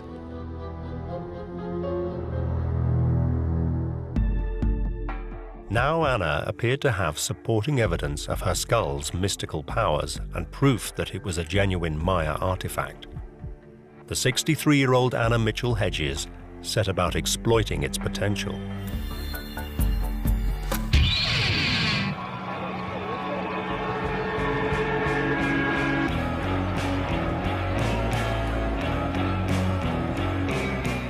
Anna's timing was perfect.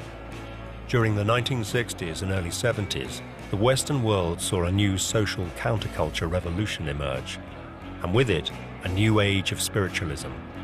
This led to a huge interest in quartz for its alleged healing, meditation, and energy-giving qualities. Crystal skulls were suddenly in fashion. People are attracted to anything that seems inexplicable. So it isn't just touching something from the past, maybe seeing the future, but something that can't be explained on any level that one can think of. That attracts people's attention. People love mystery.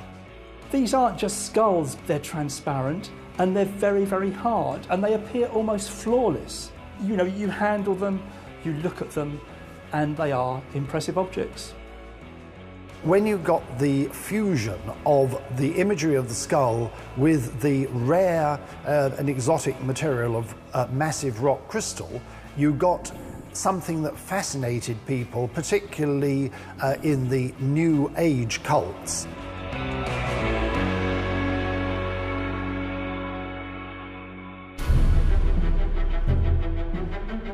Over the next 30 years, Anna made the most of her skull's mystique and became a minor celebrity.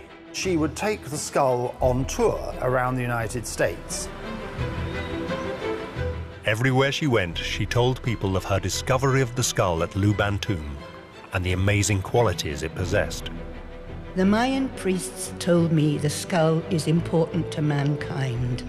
They gave us the skull for a definite reason and purpose. I am not exactly sure what that reason is, but I know it is something very, very important. I lived 7 years with the Mayan people as a child and ate and slept the same way they slept on the earth.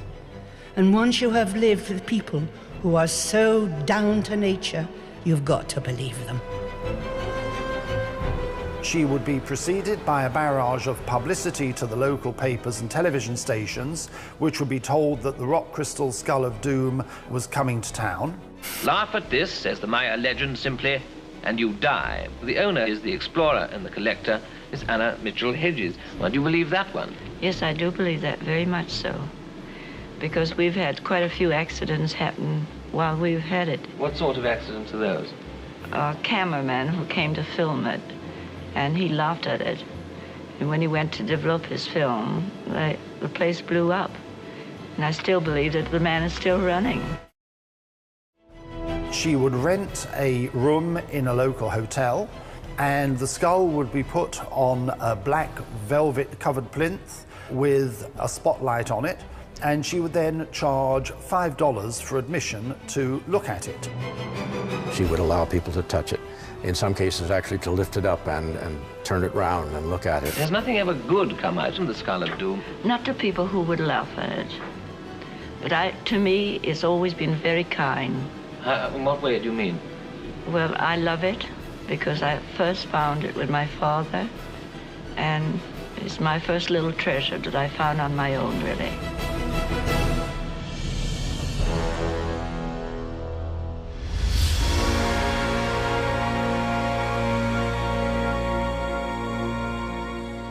Some people now started to link Anna's crystal skull to an even more extraordinary story.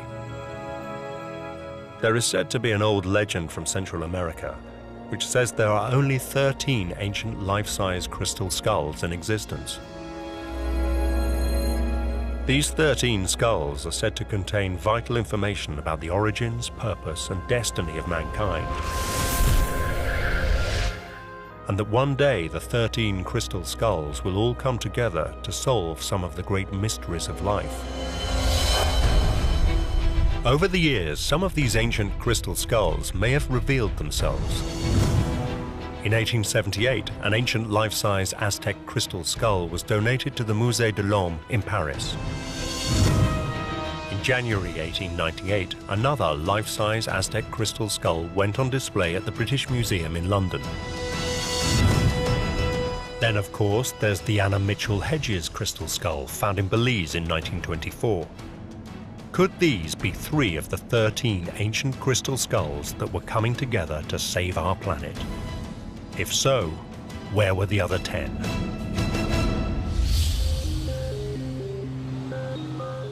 Then, in 1992, something strange happened that would alter the world's entire perception of Anna Mitchell Hedges and the legends of the crystal skulls.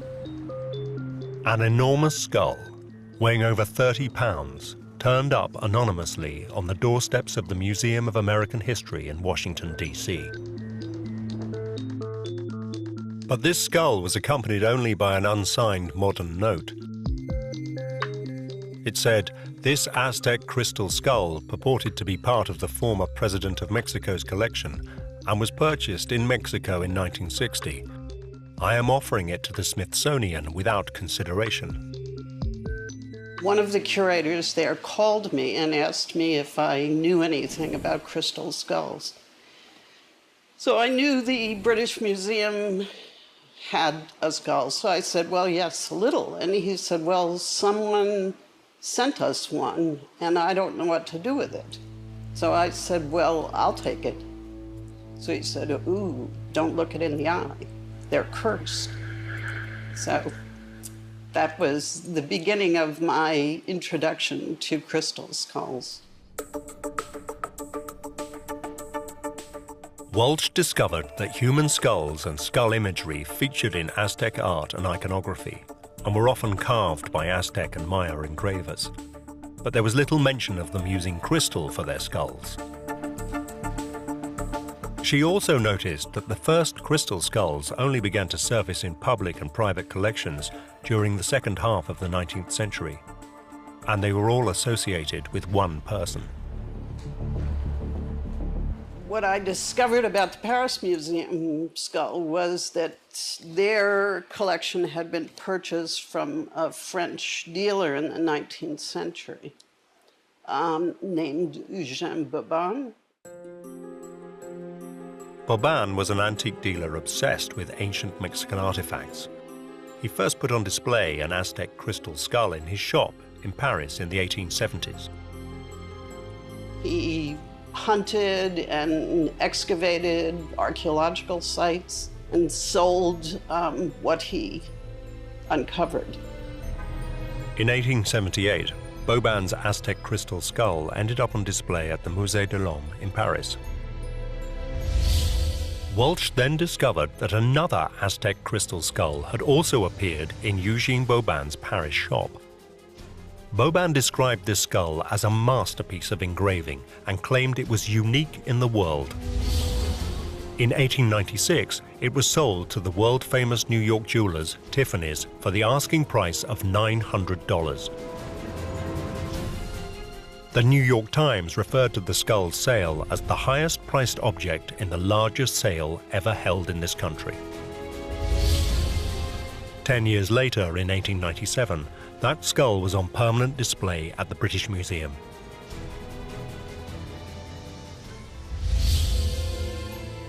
Two Aztec crystal skulls, one in Paris and one in London, both linked to Eugene Bobin.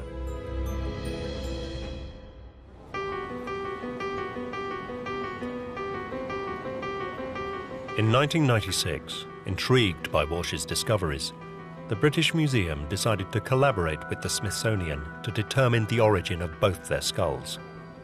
The thing that really started us going was that we had a call from Jane Walsh from the Smithsonian Institution. She had been left a large quartz skull and was getting very interested in where it came from and also its relationship to the British Museum skull. Just as the Hewlett-Packard scientists had subjected the Anna Mitchell Hedges skull to a battery of tests, similar tests now took place at the British Museum. The first thing they did was try to date their Aztec skulls. You can't radiocarbon date quartz crystal. It has no carbon in it, it's impossible. So you have to turn to other methods to date it. Now, the way we nearly always do this is by looking at the way things were made, what you might call dating the technology. So we started on a program of analysis to look at the way the quartz crystal itself had been carved. First, they started looking for tool marks with the most sophisticated technology. So we have to use quite detailed microscopic techniques to look at the way these things have been worked. Their tests revealed that the British Museum and the Smithsonian Aztec skulls were found to have some very faint traces of straight lines on their surfaces. Could a Stone Age technology have created these straight lines?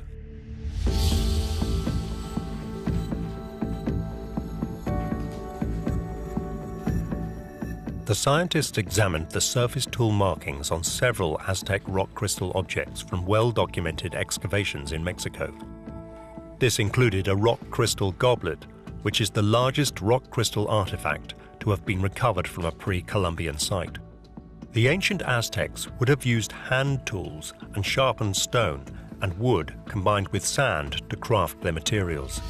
The test showed these ancient tools left uneven, ragged lines on the surface.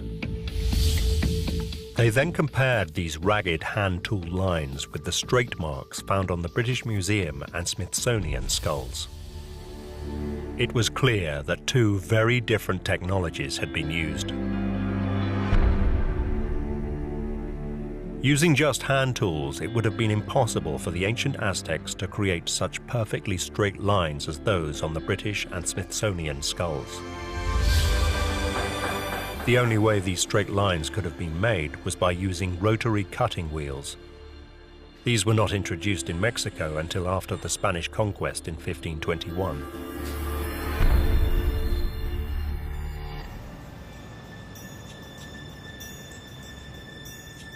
Further examinations of the two skulls were carried out under the powerful eyes of their scanning electron microscope. And the scientists made a shocking discovery. Both the London and Smithsonian crystal skulls showed clean rows in arcs across their surfaces. Only one type of tool could have done this, something with an industrial diamond head. Industrial diamond heads were first used in the 19th century. This meant the skulls could not have been made before then.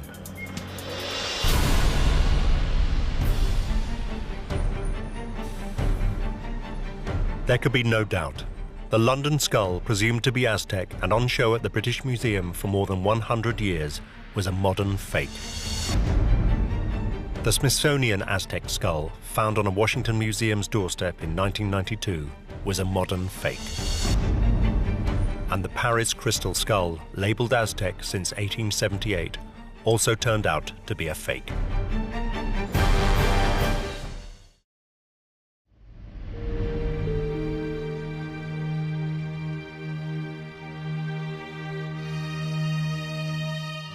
The British Museum skull was probably made not too long before it first appeared in Bobon's shop in 1881. The testing that the Louvre did on the Paris skull seems to indicate that it was created sometime during the 1850s. And the Smithsonian skull seems to have been polished using a technique that was only available after World War II. So it makes sense that it was probably made sometime in the 1950s. 3 fake skulls in London, Paris, and Washington. That only left the Anna Mitchell Hedges skull found in Belize in 1924.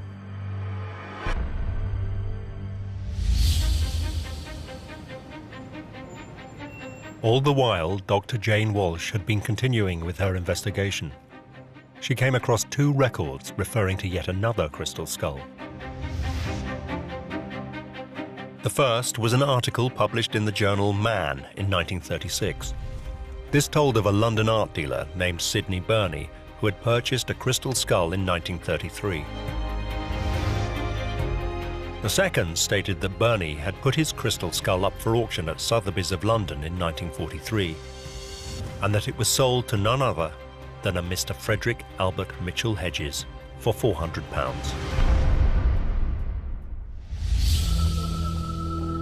This was 20 years after Anna Mitchell Hedges had claimed she found her crystal skull in the ruins of Lubantun. Anna immediately went on the defensive. According to her, there was a simple explanation. She had indeed found the skull in 1924, but in 1943, her father was experiencing some real hardship.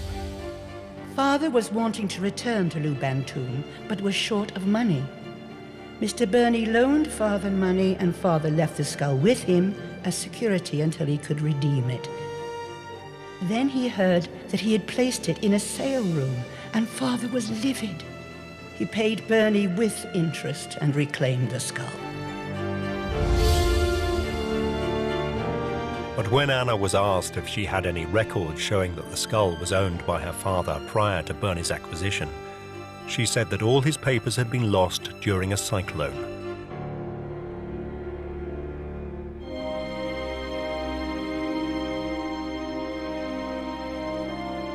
Anna Mitchell Hedges died at the age of 100 in 2007. She claimed to the end that she discovered her ancient Maya crystal skull in a pyramid tomb in Belize in 1924.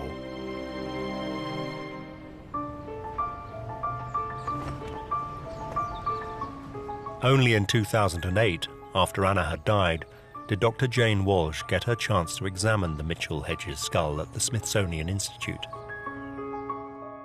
The first time I saw the Mitchell Hedges skull was in my office as it was taken out of a velvet-covered container.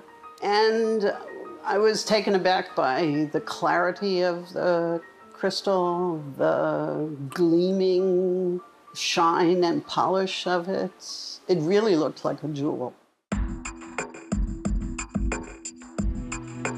Technology had advanced greatly since the Hewlett-Packard lab tested the Mitchell Hedges skull back in 1970. We decided to try and examine it in as many ways as possible. So we arranged to have it CAT scanned, we X-rayed it, we took silicon molds of it. After an array of tests under a highly sophisticated scanning electron microscope, Walsh finally arrived at the truth. What we're looking at on the screen now is a mold I took from a 3,000-year-old pre-Columbian carving in jade. And it's clear that they're using a sharpened stone that can only go sort of back and forth. It's also a very soft polishing technique that's been used, with a lot of the indentations on the stone remaining unpolished. In contrast, this is some of the teeth from the Mitchell Hedges skull. You can see some very tiny wheels that have been used to make the indentations on the chewing surface of the teeth. In the final analysis, when we saw these images, there was simply no doubt in our mind that the Mitchell Hedges skull is the creation of a modern stone carver using diamond tools, very small drills and cutting wheels that simply could not and did not exist in pre-Columbian times. There could be no doubt. The Mitchell Hedges skull was a fake. Anna's story of finding it at Lubantun on her 17th birthday in 1924 was simply not true.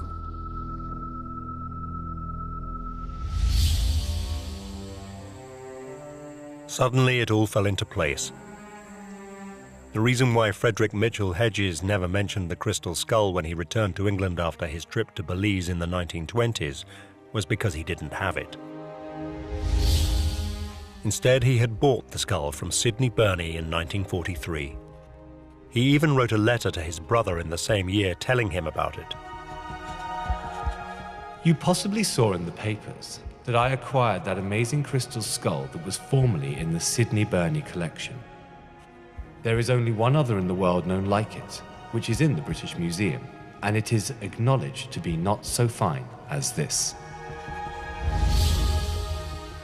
This revelation explains why Mitchell Hedges never mentioned in his 1954 autobiography, Danger My Ally, a reference to his daughter finding the crystal skull in Belize in 1924. In fact, she wasn't even with him that year.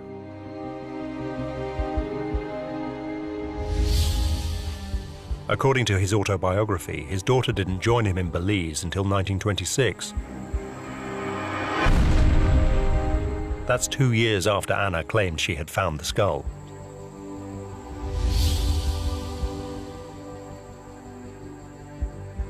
It has since emerged that there is no record of Anna ever visiting Belize until the 1980s.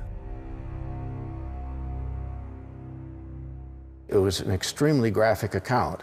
One could easily believe that she had been standing there, and yet there's absolutely no evidence that she was there at all. So why did Anna invent such an extraordinary story? The answer may be quite simple. When her father died, she was left with no income. She had to find a way to support herself, and she only had one asset. Her father was this great storyteller. He made a living writing stories of enormous fish that got away for the newspapers. And I think Anna, maybe having been around him for a long time, picked up on his ability to spin a yarn. It appears that she invented the story, perhaps with her father, of discovering the crystal skull in a pyramid chamber in the Maya ruins of Lubantun in Belize in 1924 to make some money. Through the gloom, I could see something in the light. It was a skull, and it was the most beautiful thing I had ever seen. Anna Mitchell Hedges started as a liar, she became an accomplished liar, and she finished as a fantasist. I first found it with my father, and it's my first little treasure that I found on my own, really. I think over the years, having told the story so many times, she had come to believe it herself.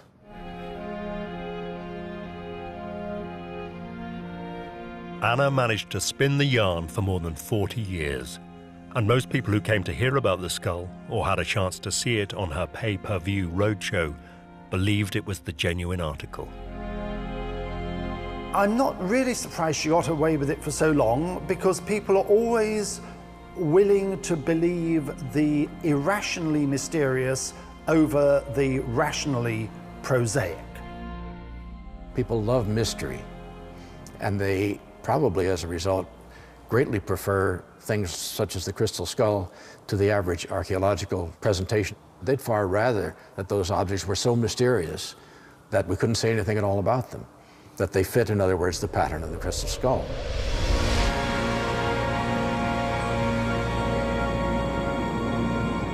So where do these revelations leave the Central American legend of the 13 crystal skulls that says that one day they will come together to solve some of the great mysteries of life? So far, all the famous crystal skulls have been shown to be modern fakes, probably made in Europe.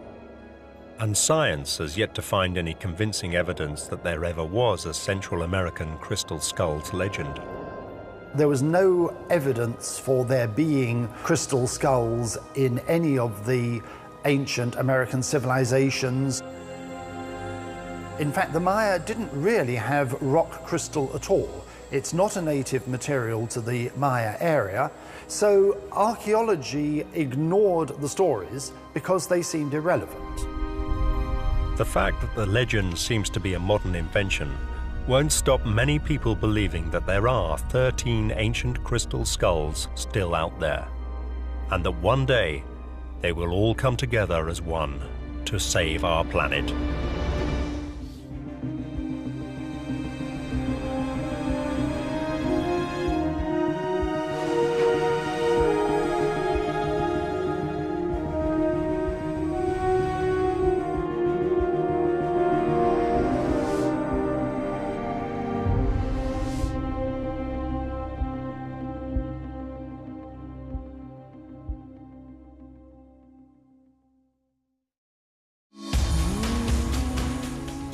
Legend has it there's a 5,000-year-old book of magic It was handed down by an Egyptian god and contains spells that can predict the future. It's called the Book of Thoth. And what it says is deeply mysterious. Some say it contains ancient rituals used by secret organizations. Each person who is admitted to the order must die symbolically and be reborn. Others say it offers readers the power to divine the future through tarot cards. The original book of the tarot was really engraved on gold tablets, and it was a Book of Thoth. For yet others, the book offers its followers a world of free love and drugs, central to the rock and roll culture of the 1960s. Some of the most famous people in the world, like the Beatles and the Rolling Stones, are deeply interested in this sort of thing. But what is the truth about the Book of Thoth? What does it really say? Does it even exist? Now scholars in Egypt are finding the answer. This is the story of the quest to find the truth about what some claim is the most important book ever written.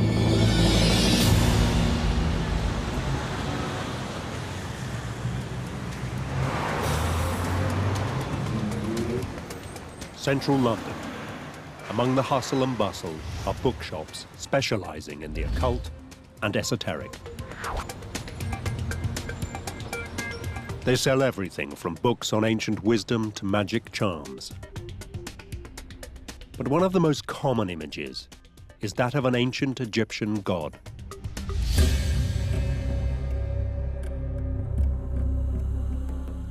He's called Thoth, a strange figure with the body of a human and the head of an animal.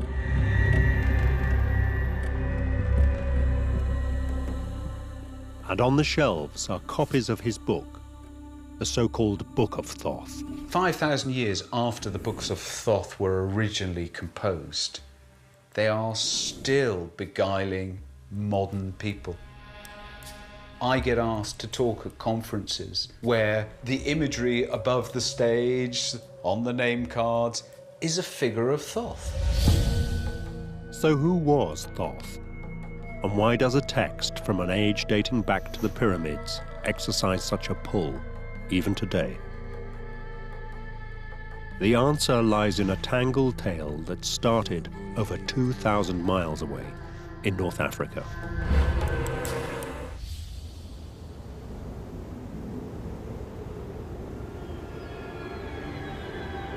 The Nile Valley. For years, at sites across Egypt, archaeologists have been uncovering what is probably the greatest civilization of the ancient world.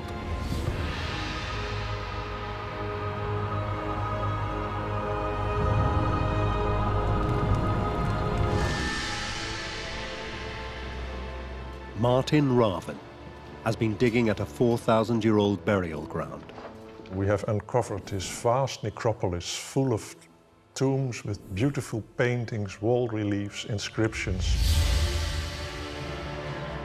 Digs like this have revealed that ancient Egypt had a sophisticated culture, a complex belief system, and a pantheon of gods. One of the most important was Thoth. He appears as a human body with the head of an ibis, or as the figure of a baboon.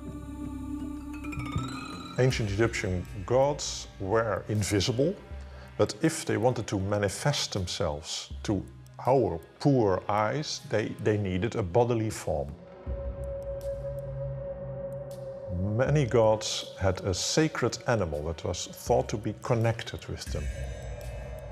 The baboon, a monkey, looks very wise sometimes, very human-like. He must have deep thoughts. So he was connected with the god Thoth. The other sacred animal is the ibis. He's very quiet. He walks through the marshes, through the mud, but he looks as if he also has very deep thought. To the ancient Egyptians, Thoth was a god with exceptional powers. Thoth was the secretary of the gods. He noted down what they decided.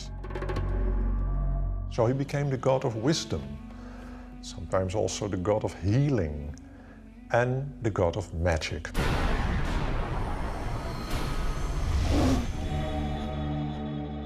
According to legend, Thoth handed down this magic to mortals in a book. It was said to grant its readers amazing powers. Ancient Egyptian literature has it that the Book of Thoth contains esoteric or magic wisdom, secret wisdom, that would allow an individual to communicate with the gods, talk to animals, to access the afterlife, these kinds of things. There's a wonderful story about a very important magician who found out where this Book of Thoth is kept, and he appropriates it.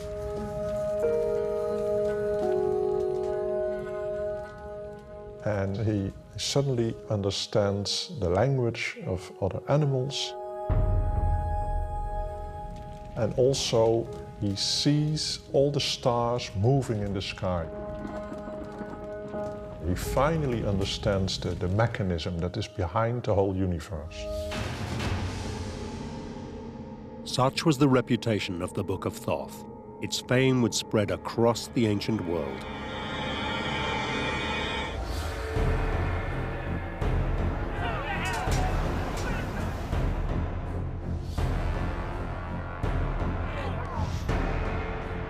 In the 3rd century BC, the warrior king Alexander the Great invaded Egypt.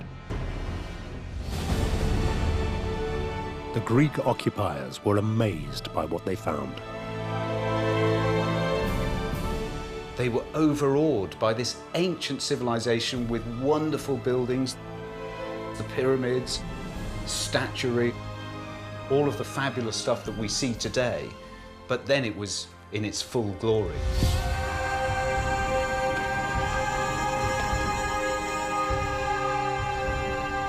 They were so impressed they adopted much of the Egyptian belief system, including some of their gods.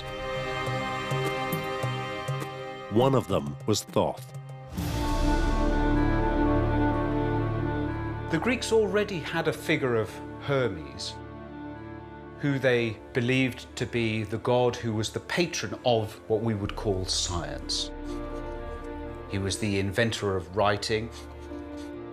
So they came across the figure of Thoth, who the Egyptians believed was also the inventor of all the mathematics, the geometry, which had enabled them to build the pyramids.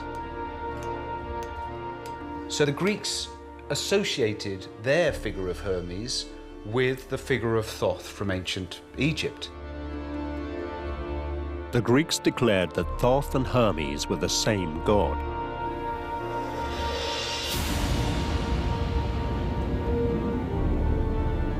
It said they also adopted Thoth's book and created a new version, the Corpus Hermeticum. But as they did so, Greek influences crept in. The original Egyptian text and the new Greek text became confused. And so, as Greek culture swallowed Egyptian, Thoth's original text simply disappeared.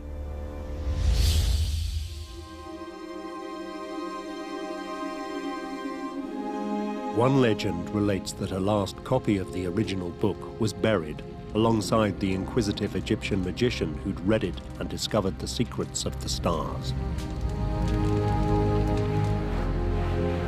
But whatever the truth, the original Egyptian Book of Thoth was lost, replaced by a new Greek version.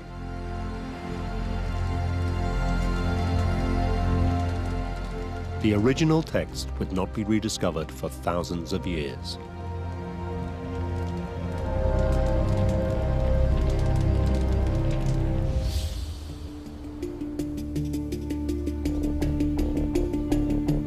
The Greeks were followed by the Romans. The wisdom of the Corpus Hermeticum was absorbed into early Roman culture. But then came a momentous change.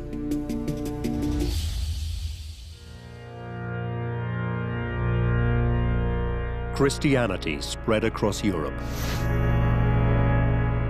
References to pagan gods like Thoth and Hermes were banned. The Greek version of the Book of Thoth was suppressed.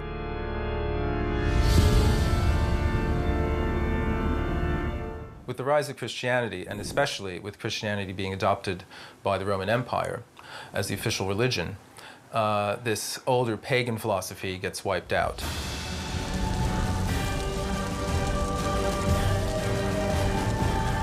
Those who advocated pagan ideas were burnt at the stake or broken on the wheel.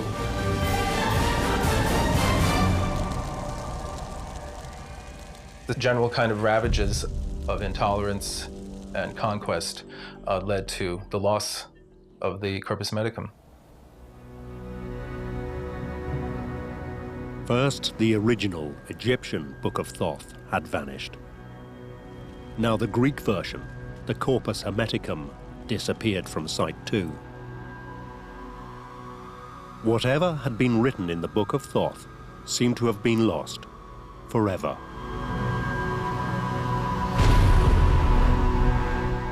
But then there was another revolution in Western thinking.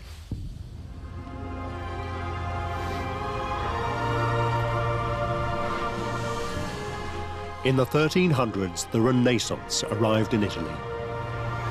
It was a time of intellectual ferment and questioning. New ideas were born, and old ones rediscovered. They included the wisdom of classical Greece and Egypt. The very word Renaissance means rebirth, and its first use of it that we find in the 1400s is somebody who says, I seem to see in this new learning the rebirth of the ancient culture. With it came a renewed interest in pre-Christian ideas. If you think of Botticelli's paintings, for example, of Venus and Mars, or the birth of Venus, these are pagan gods and goddesses which are being painted for the first time in Europe for 1,000 years. This new interest in the wisdom of the past included the rediscovery of the Greek version of the Book of Thoth, the Corpus Hermeticum. To the Christian culture of the time, it was an explosive find.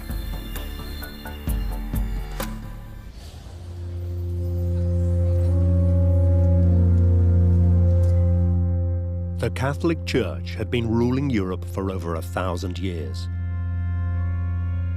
There was a growing sense it was overbearing and overpowerful. The institutions had become terribly corrupt. The office of the Pope had been thoroughly discredited, indulgence were being bought and sold. The Church had fallen into a very low respect by even the common people.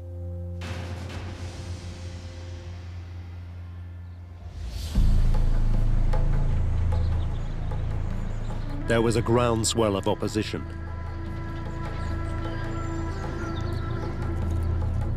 People began to look back to classical Egypt and Greece for alternative religious inspiration. Somebody brought to Florence the books of Hermes, the Corpus Hermeticum, and the court of the Medici, still reeling from the discovery of Plato and the pre-Socratic philosophers, suddenly found themselves with these books of Hermes, the books of Thoth, for the first time. The Greek version of the Book of Thoth was translated into Latin and published in Italy.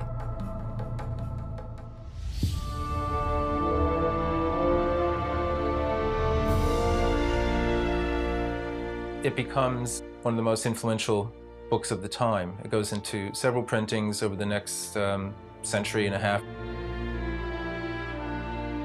It may not have been the original Egyptian text, but it spread through the Renaissance world on a wave of optimism.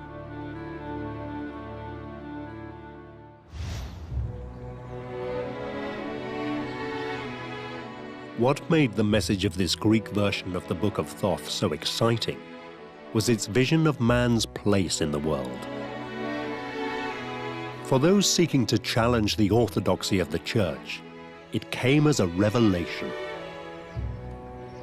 It was a completely different view of mankind, not as a fallen creature who, after being booted out of the Garden of Eden, wandered lost. The discovery of the books of Thoth was saying, no, man has an exalted position within creation. The message of the Book of Thoth seemed to be saying that man was more than a servant to the gods. Not only did he have the same powers as the gods, it was his duty to use those powers to create a better world, a more beautiful world. Thoth seemed to offer a new vision of the importance of man's place on Earth.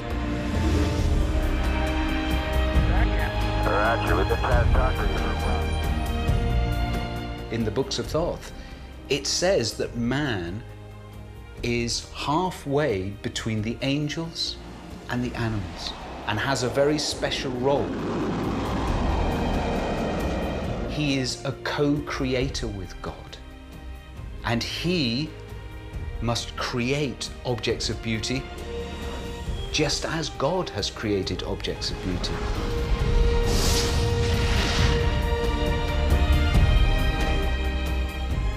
There's this whole idea of optimism about man, about the powers of the mind, the imagination, the ability to understand the world. To many people, the Book of Thoth seemed to offer an intensely attractive vision of mankind.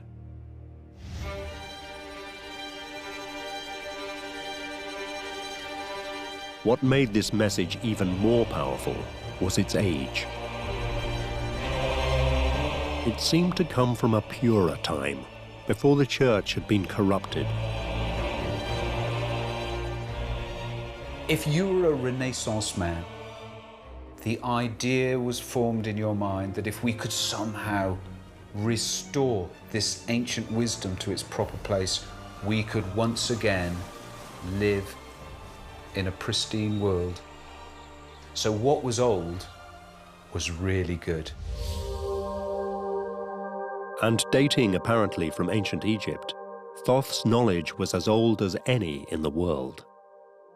If you think of it as this kind of cascade, you know, this sort of a mountain or lake at the top full of this clear crystal water, and then through the ages, it comes down. It's still the same water, but it gradually gets a bit muddy.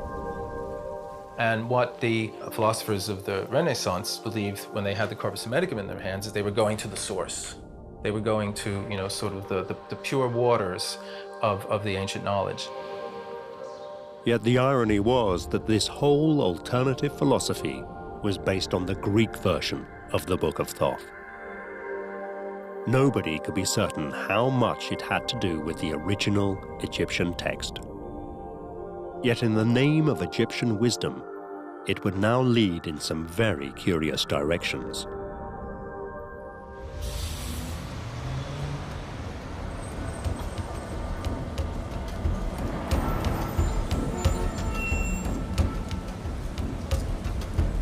In the early 1700s, the first Grand Masonic Lodge was established in London. It would grow into the most powerful and successful secret society of all time. An organization of politicians and presidents, business and civic leaders.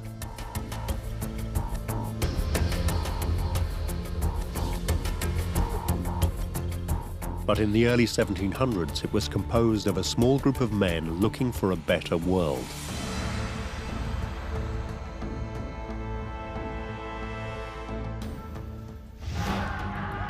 It was a time of war and intolerance. there was fighting between England and Scotland, Catholic and Protestant. The period when Freemasonry was developing was a period of great immorality. Politics and religion, huge amounts of corruption. They were trying to find a way to bring people together, to forget those differences. The early Masons cast around for inspiration. They found it in the Renaissance rediscovery of the ancient world.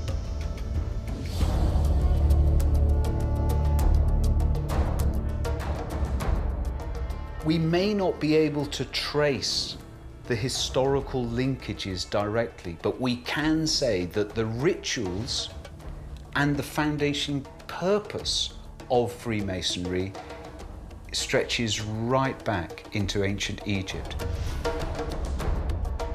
Like Renaissance man before him, the early Masons were beguiled by Thoth's can-do vision of mankind. The classical world in Egypt was seen as the start of real civilization, where things like science, like mathematics, mathematics being the foundation of building, the Masons then saw that as the foundation of the art that they grew out of. So there's a huge reverence for anything from classical times and from ancient Egypt.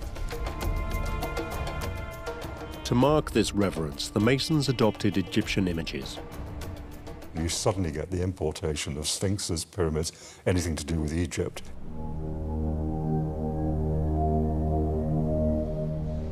We're sitting in Freemasons Hall in London, and lodge room number 10 there is a superb example of a restrained Egyptian architecture.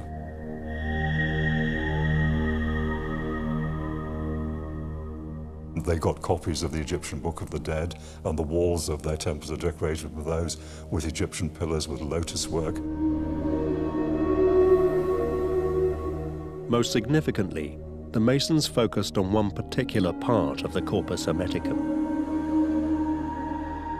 It was a ritual every Mason would have to go through.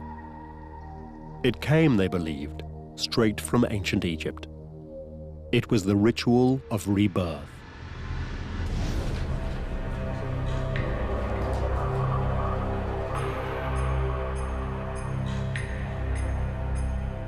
Each person who is admitted to the order must die symbolically and be reborn as a new person. And this idea of rebirth, it's central to the books of Thoth, to the Corpus Hermeticum. And Thoth appears again in all his majesty, just as he had for the ancient Egyptians, as the figure who would grant all knowledge to the initiate and also guarantee them personal immortality. A new era claimed to have rediscovered the ways of ancient Egypt, even though the text they'd based it on was Greek. But nobody could say what was in the original Book of Thoth. As a result, there would soon be several other versions of it.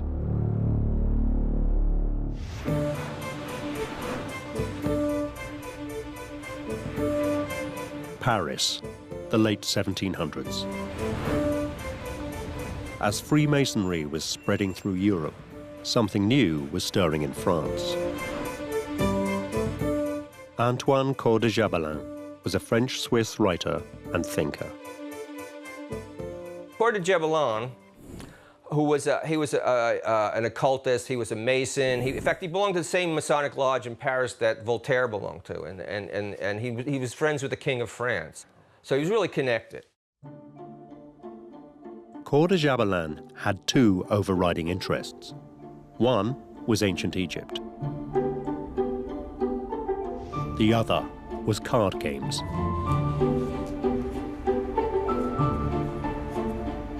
Cards were a popular pastime. Many were illustrated with mythical or popular figures and events. They were used to play a game called tarot, the 18th century equivalent of rummy or bridge. In the mid-1700s, Coeur de Gébelin put his two interests together. Thumbing through a deck of tarot cards, he came to a startling conclusion. So he starts looking through the deck and he goes, wow, this is based on Hermetic philosophy. And then he starts looking through the cards and he starts realizing that they all seem to be about the most important book in the world, the book of knowledge, the book of thought. It was just disguised as a common deck of cards. Coeur de Gébelins' theory that the cards were the original Book of Thoth was not as strange as it appears. He knew that the Egyptians would have used hieroglyphics to write the Book of Thoth. Hieroglyphics are pictures, so are tarot cards. It therefore made sense to him that the original Egyptian wisdom of the Book of Thoth could have once been represented by pictures on cards. It just needed somebody with the insight of Coeur de Gébelin to discover it. So here we had this set of cards that were in pictures, but this could actually be this hieroglyphic book. So this could be the Book of Thoth. In 1733, Coeur de Gébelin announced his conclusions in a new book. It made the entirely novel claim that the Book of Thoth, lost for 5,000 years, was actually a pack of cards.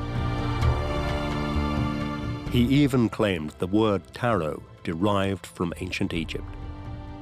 He said that the word tarot, he felt was an Egyptian word, which proved that the tarot was Egyptian. And he said that it was the Egyptian word tar-ra, which meant the royal road, being the royal road to knowledge, suggesting that it was the Book of Thoth. It didn't seem to matter at the time that nobody could read Egyptian hieroglyphics. Coeur de Gébelin believed he'd stumbled on a profound truth and discovered the original Egyptian Book of Thoth. His book would generate widespread interest.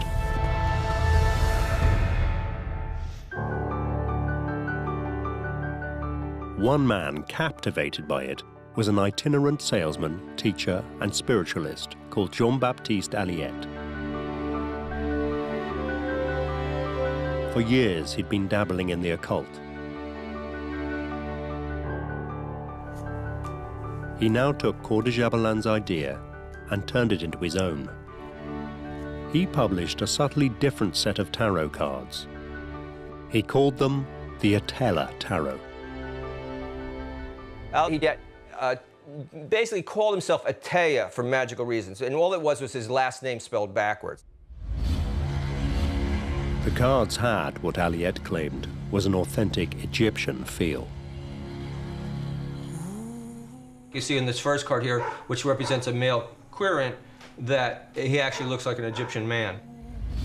A querent is a person seeking knowledge in a tarot reading. But Wyatt didn't stop there.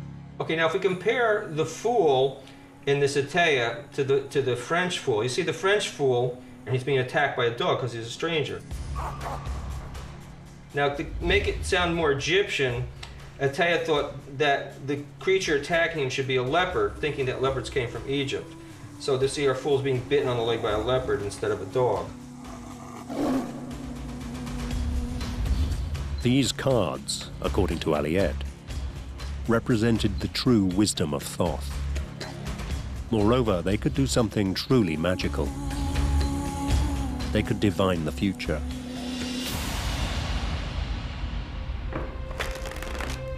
In 1788, Wyatt formed a Society for the Interpretation of the Book of Thoth. It was a society dedicated to the reading of his tarot cards. Just going to go and look at the long-term up here. So what we've got here is definitely... Nearly 2,000 years after it had vanished, it was now claimed the original Egyptian version of the Book of Thoth had reappeared, thanks to the work of two Frenchmen. The legend of the Book of Thoth had taken another twist. But there would soon be yet another version of the book.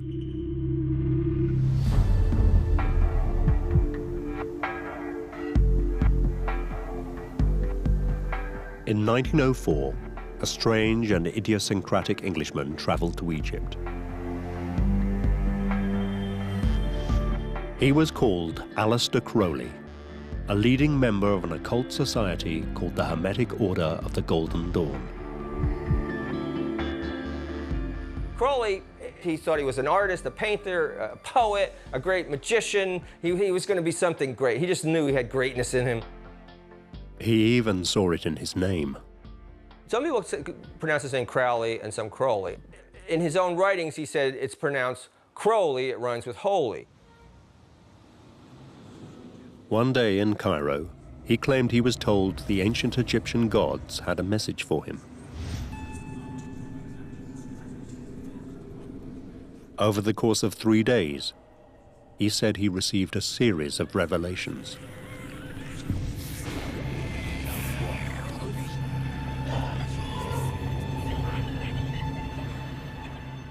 He sat in his study at his desk with his writing materials, and then this being came in that was sort of like transparent, and came and stood behind him over his shoulder, over his left shoulder, and dictated to him what to write, and he just wrote it down.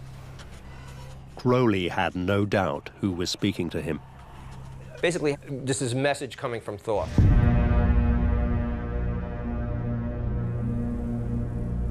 Crowley called the text he'd received the Book of Law.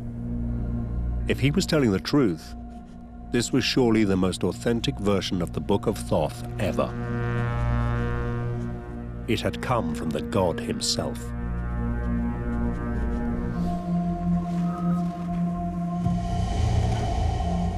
Crowley described it as a gospel for a new age.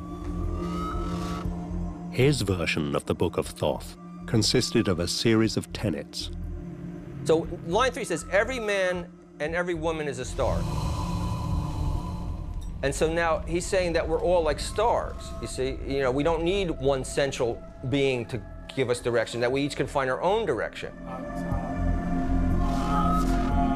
To this end, Crowley argued the most important tenet of his new Book of Thoth was, "Do as thou will shall be the whole law." Thoth, in the shape of the Book of Law, became the basis of a new, freewheeling religion.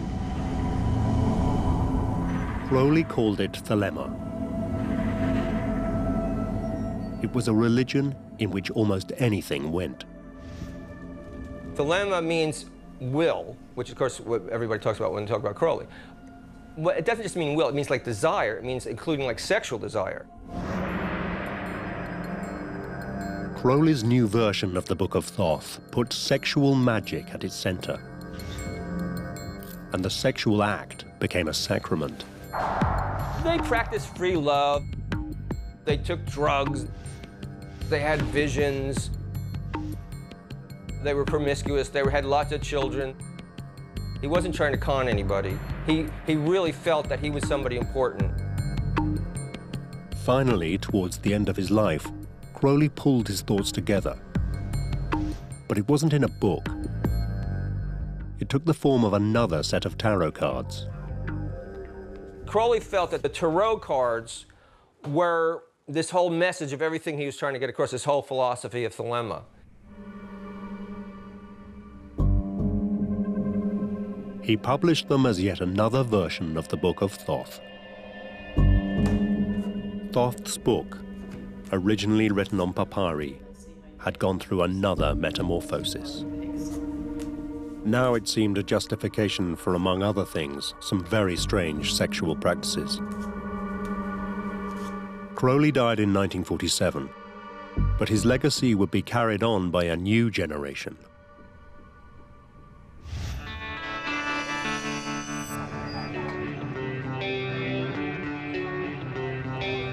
1960s Britain. Crowley's version of Thoth was adopted by the rock and roll counterculture. His face even appeared on the cover of the Beatles' Sgt. Pepper album. A decade later, one man fascinated by it was Gary Latchman, bass player with the 1970s new wave band Blondie.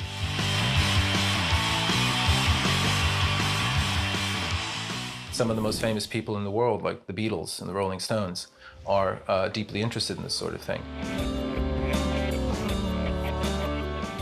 They start getting into meditation, they start checking out their tarot, they start being interested in their aura and a variety of different occult sorts of things. Lachman believes much of the counterculture of the rock and roll period can be traced back to the Book of Thoth. People are talking about the Age of Aquarius, which is an ancient Egyptian tradition, this tradition of Thoth. This was something that was absolutely central to the 60s popular culture. But in a further twist, the New Age explorers were happy to take ideas from several different versions of the Book of Thoth. From Crowley's version of Thoth, they took drugs and free love. From the Greek version, the Corpus Hermeticum, they took the idea of a purer, more spiritual age. I believe the enduring attraction of the figure of the god Thoth, the philosophy associated with him, the ideas, is that it is this intuitive sense we have that life is deeper and more complex and stranger than what the official accounts tell us, whether that be science or the church.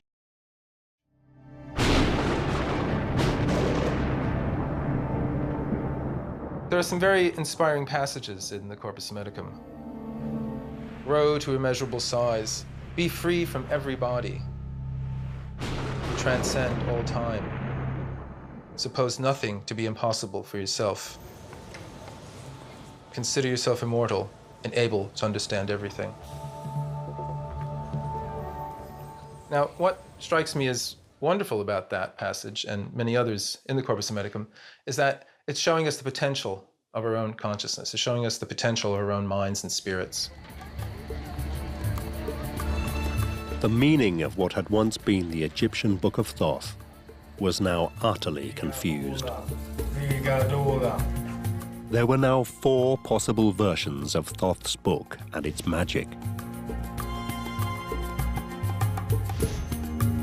The ancient Greek version, the Corpus Hermeticum, translated into Latin and taken up by the Renaissance. Aliette's 18th century version, a pack of tarot cards claiming to authentically represent the Egyptian hieroglyphic text.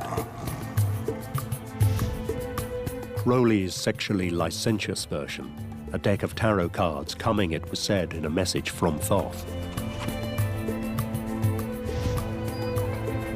And a 1960s version which mixed several of the earlier versions and came up with something different yet again.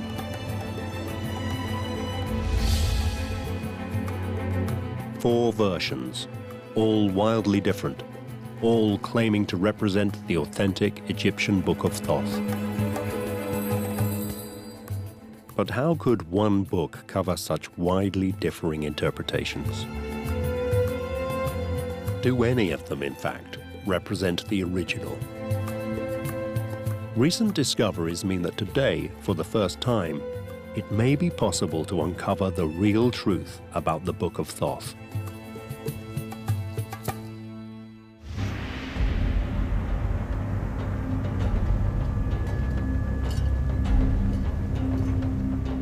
For over 100 years, archaeological digs have been uncovering the mysteries of Egyptian civilization.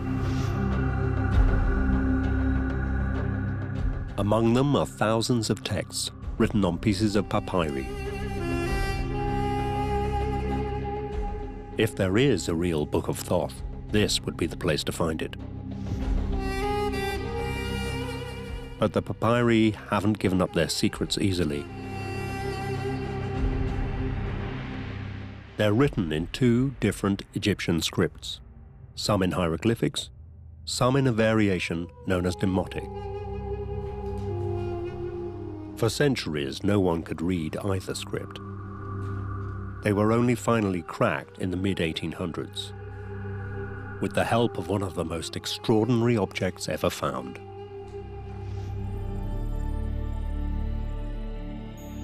It's called the Rosetta Stone. It had the same decree written in 3 different scripts: hieroglyphics, Demotic, and ancient Greek. Before the discovery of the Rosetta Stone, people didn't know how to approach hieroglyphs.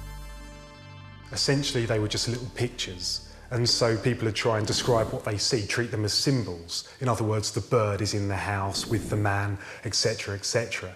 This didn't really bear much relevance to what the Egyptians were actually trying to say. The Rosetta Stone changed all of that. The Greek section could be translated. The hieroglyphic and the demotic sections said the same thing. So scholars could work back from the Greek and work out what the hieroglyphs were saying. That cracked the code entirely. Thanks to the Rosetta Stone, scholars are now able, little by little, to work their way through thousands of fragments of papyri. It's produced some intriguing results. As the fragments have been assembled and translated, Egyptologists have found explicit references to a Book of Thoth. There are also references to magic.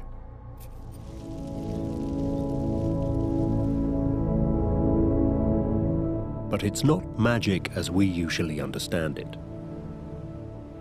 People thought that it is a miracle that the moon doesn't fall down to the earth or even the sun, that there's a change of day and night. So the magic of the Book of Thoth doesn't help you read the future. It's simply a way of understanding the world. Magic is a way that we can make sense of the unseen world. So things like the seasons rolling, day turning to night and back to day again, illnesses as well, all of these things that you can't really pinpoint a cause for. You could be alive one day and dead the other. And that explains that people were really looking for help in every area they could get it. And that's why magic was so incredibly important to them. There are also references in the papyri to spells. But again, these are not spells as we normally understand them. They are not magic.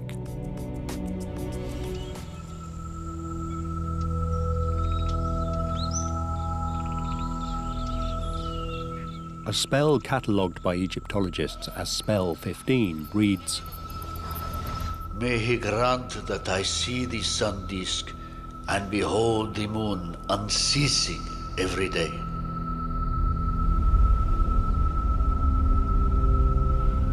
Spell 31 deals with a common menace.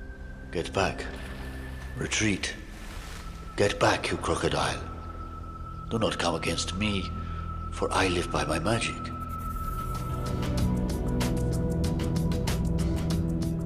So these are not spells designed to perform extraordinary deeds. They're more like prayers. The word spell doesn't really help the issue because this is very much our terminology being imposed over the ancient Egyptian literature itself. So does this mean all the later interpretations of the Book of Thoth that see magic, supernatural powers in it, are simply misguided?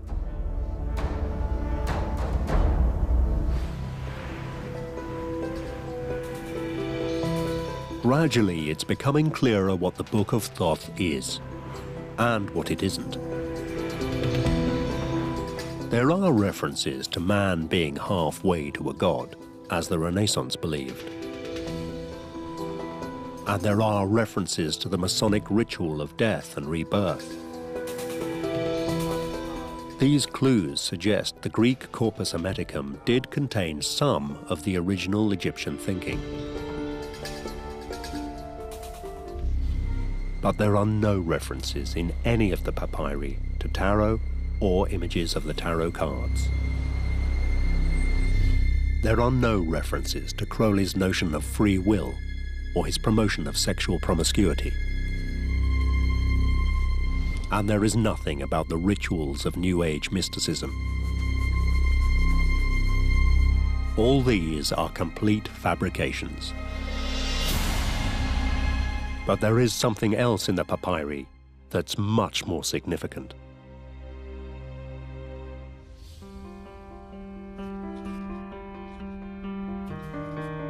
Today, scholars question whether the Book of Thoth ever existed as a physical object. Despite the mentions that we have, we're not convinced there's actually a Book of Thoth that we can one day find.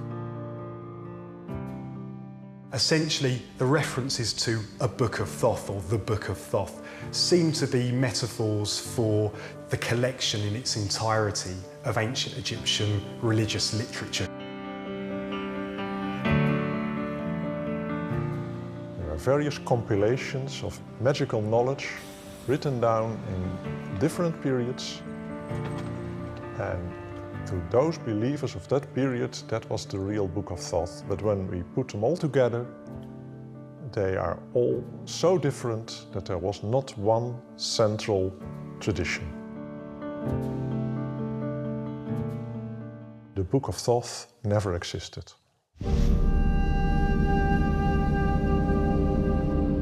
So does that mean the legend of Thoth and his magic book will disappear? It seems unlikely. In 2002, a BBC poll named Crowley the 73rd most influential Briton ever. And a new generation is adding to the legends of ancient Egypt. New films and video games draw on ancient Egypt. And even if there is no Book of Thoth, that won't stop a new generation believing in it. The 5,000-year-old legend of Thoth and his magic is still a force to be conjured with. There are secret societies, even today, who still hold Thoth to be the archetypal mystagogue, the person, the god, who will lead you into the arcane mysteries of consciousness. It's very, very strange, but Thoth seems to have something to say to every century. He became a central figure for people who believe there is more in this world than can be explained by science.